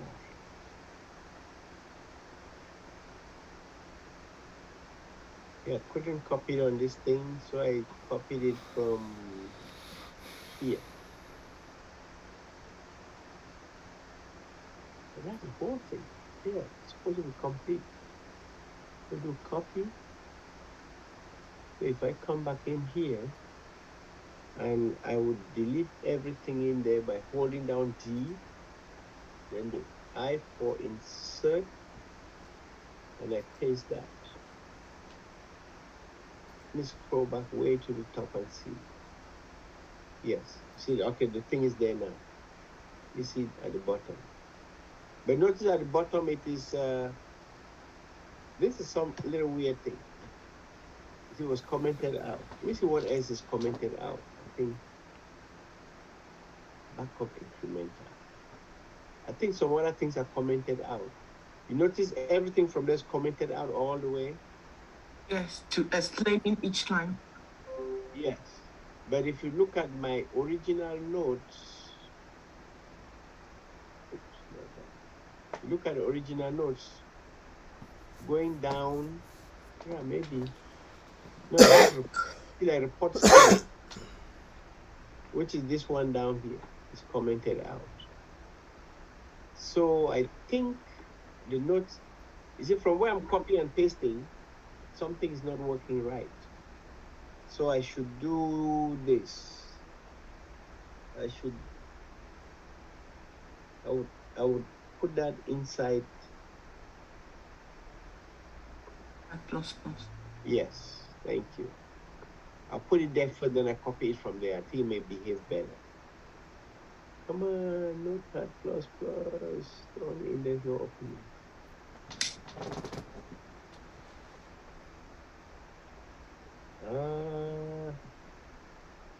Note. I thought I had you pinned somewhere. Into taskbar. Okay, let me open that bad boy. Oh, it's not even opening. Yes, you see, when I copy those notes and I come over, they kind of, see, they kind of get messed around with. Prof, Mm-hmm. the two alter statements between the sequel, is it not supposed to have that delimiter is it a greater than or less? Those two alters. Between the sequel.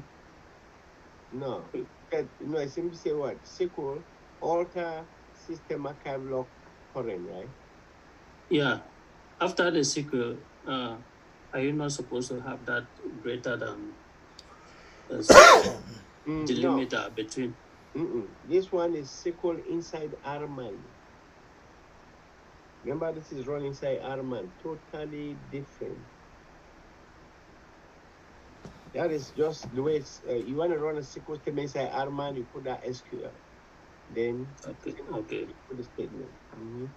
Okay, so I've copied, guys, I've copied this again.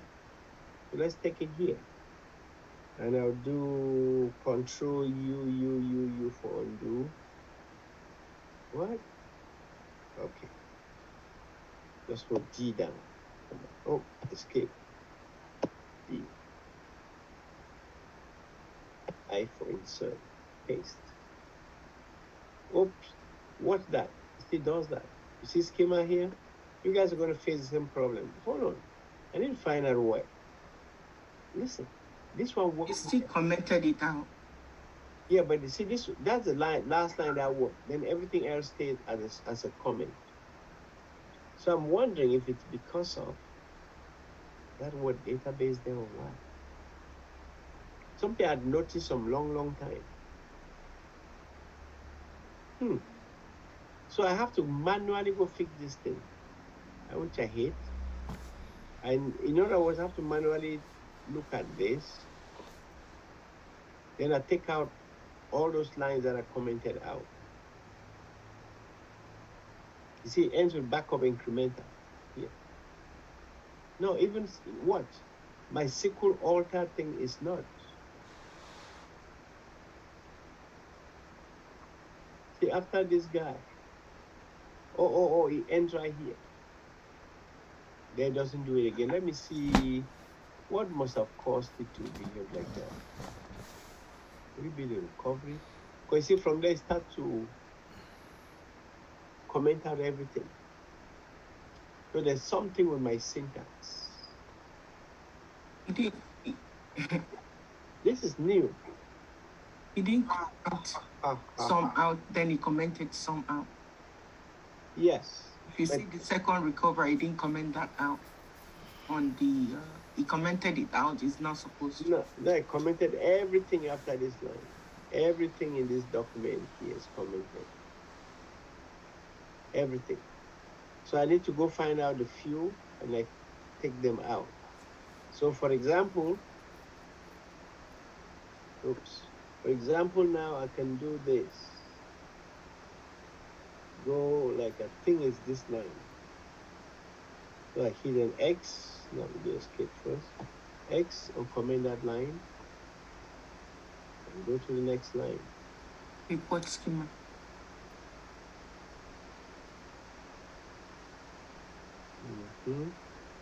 Next line is we did that recover. The next line is the one just next. This one. Yes. SQL, yeah. Then after that, I should look at somewhere else.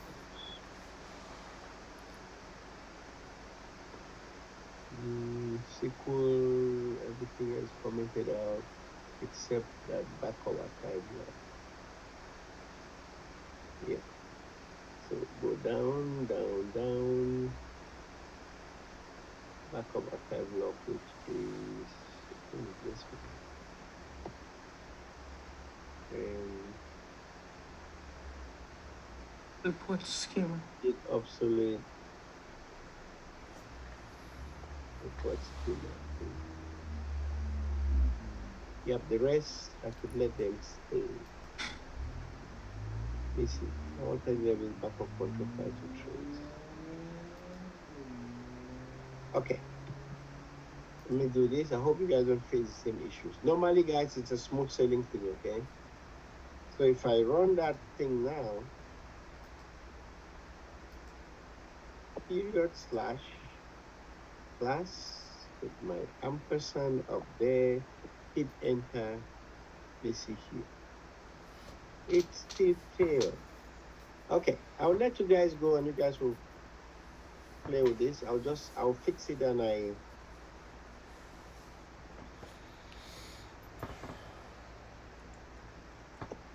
I'll give you guys. Oh, that's not what I want to look at the log file. So guys, when it fails like this, right? You do a more on the log file instead. I do star log. Okay. Error encounter. Syntax error found exit instead of one of the following. If I look at this script here, where did we see exit? There's an exit somewhere.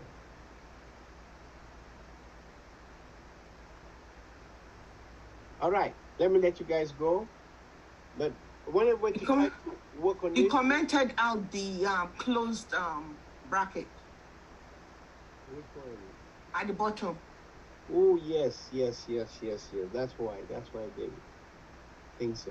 Yeah.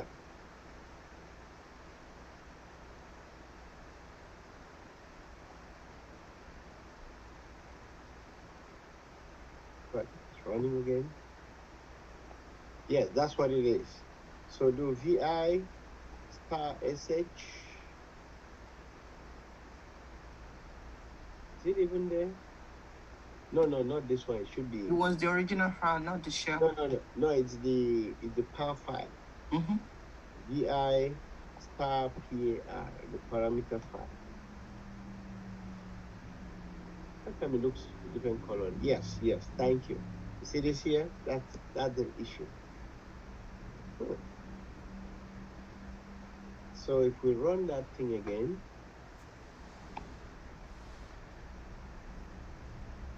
we fail. So let's do more on the Long path. log. So everything looks good there. Now it's almost there. Oracle not available. You see that? So now it's a different story, which means if I go now to my database, Turn it back on. I say Oracle not available. You saw that message, right? Yes.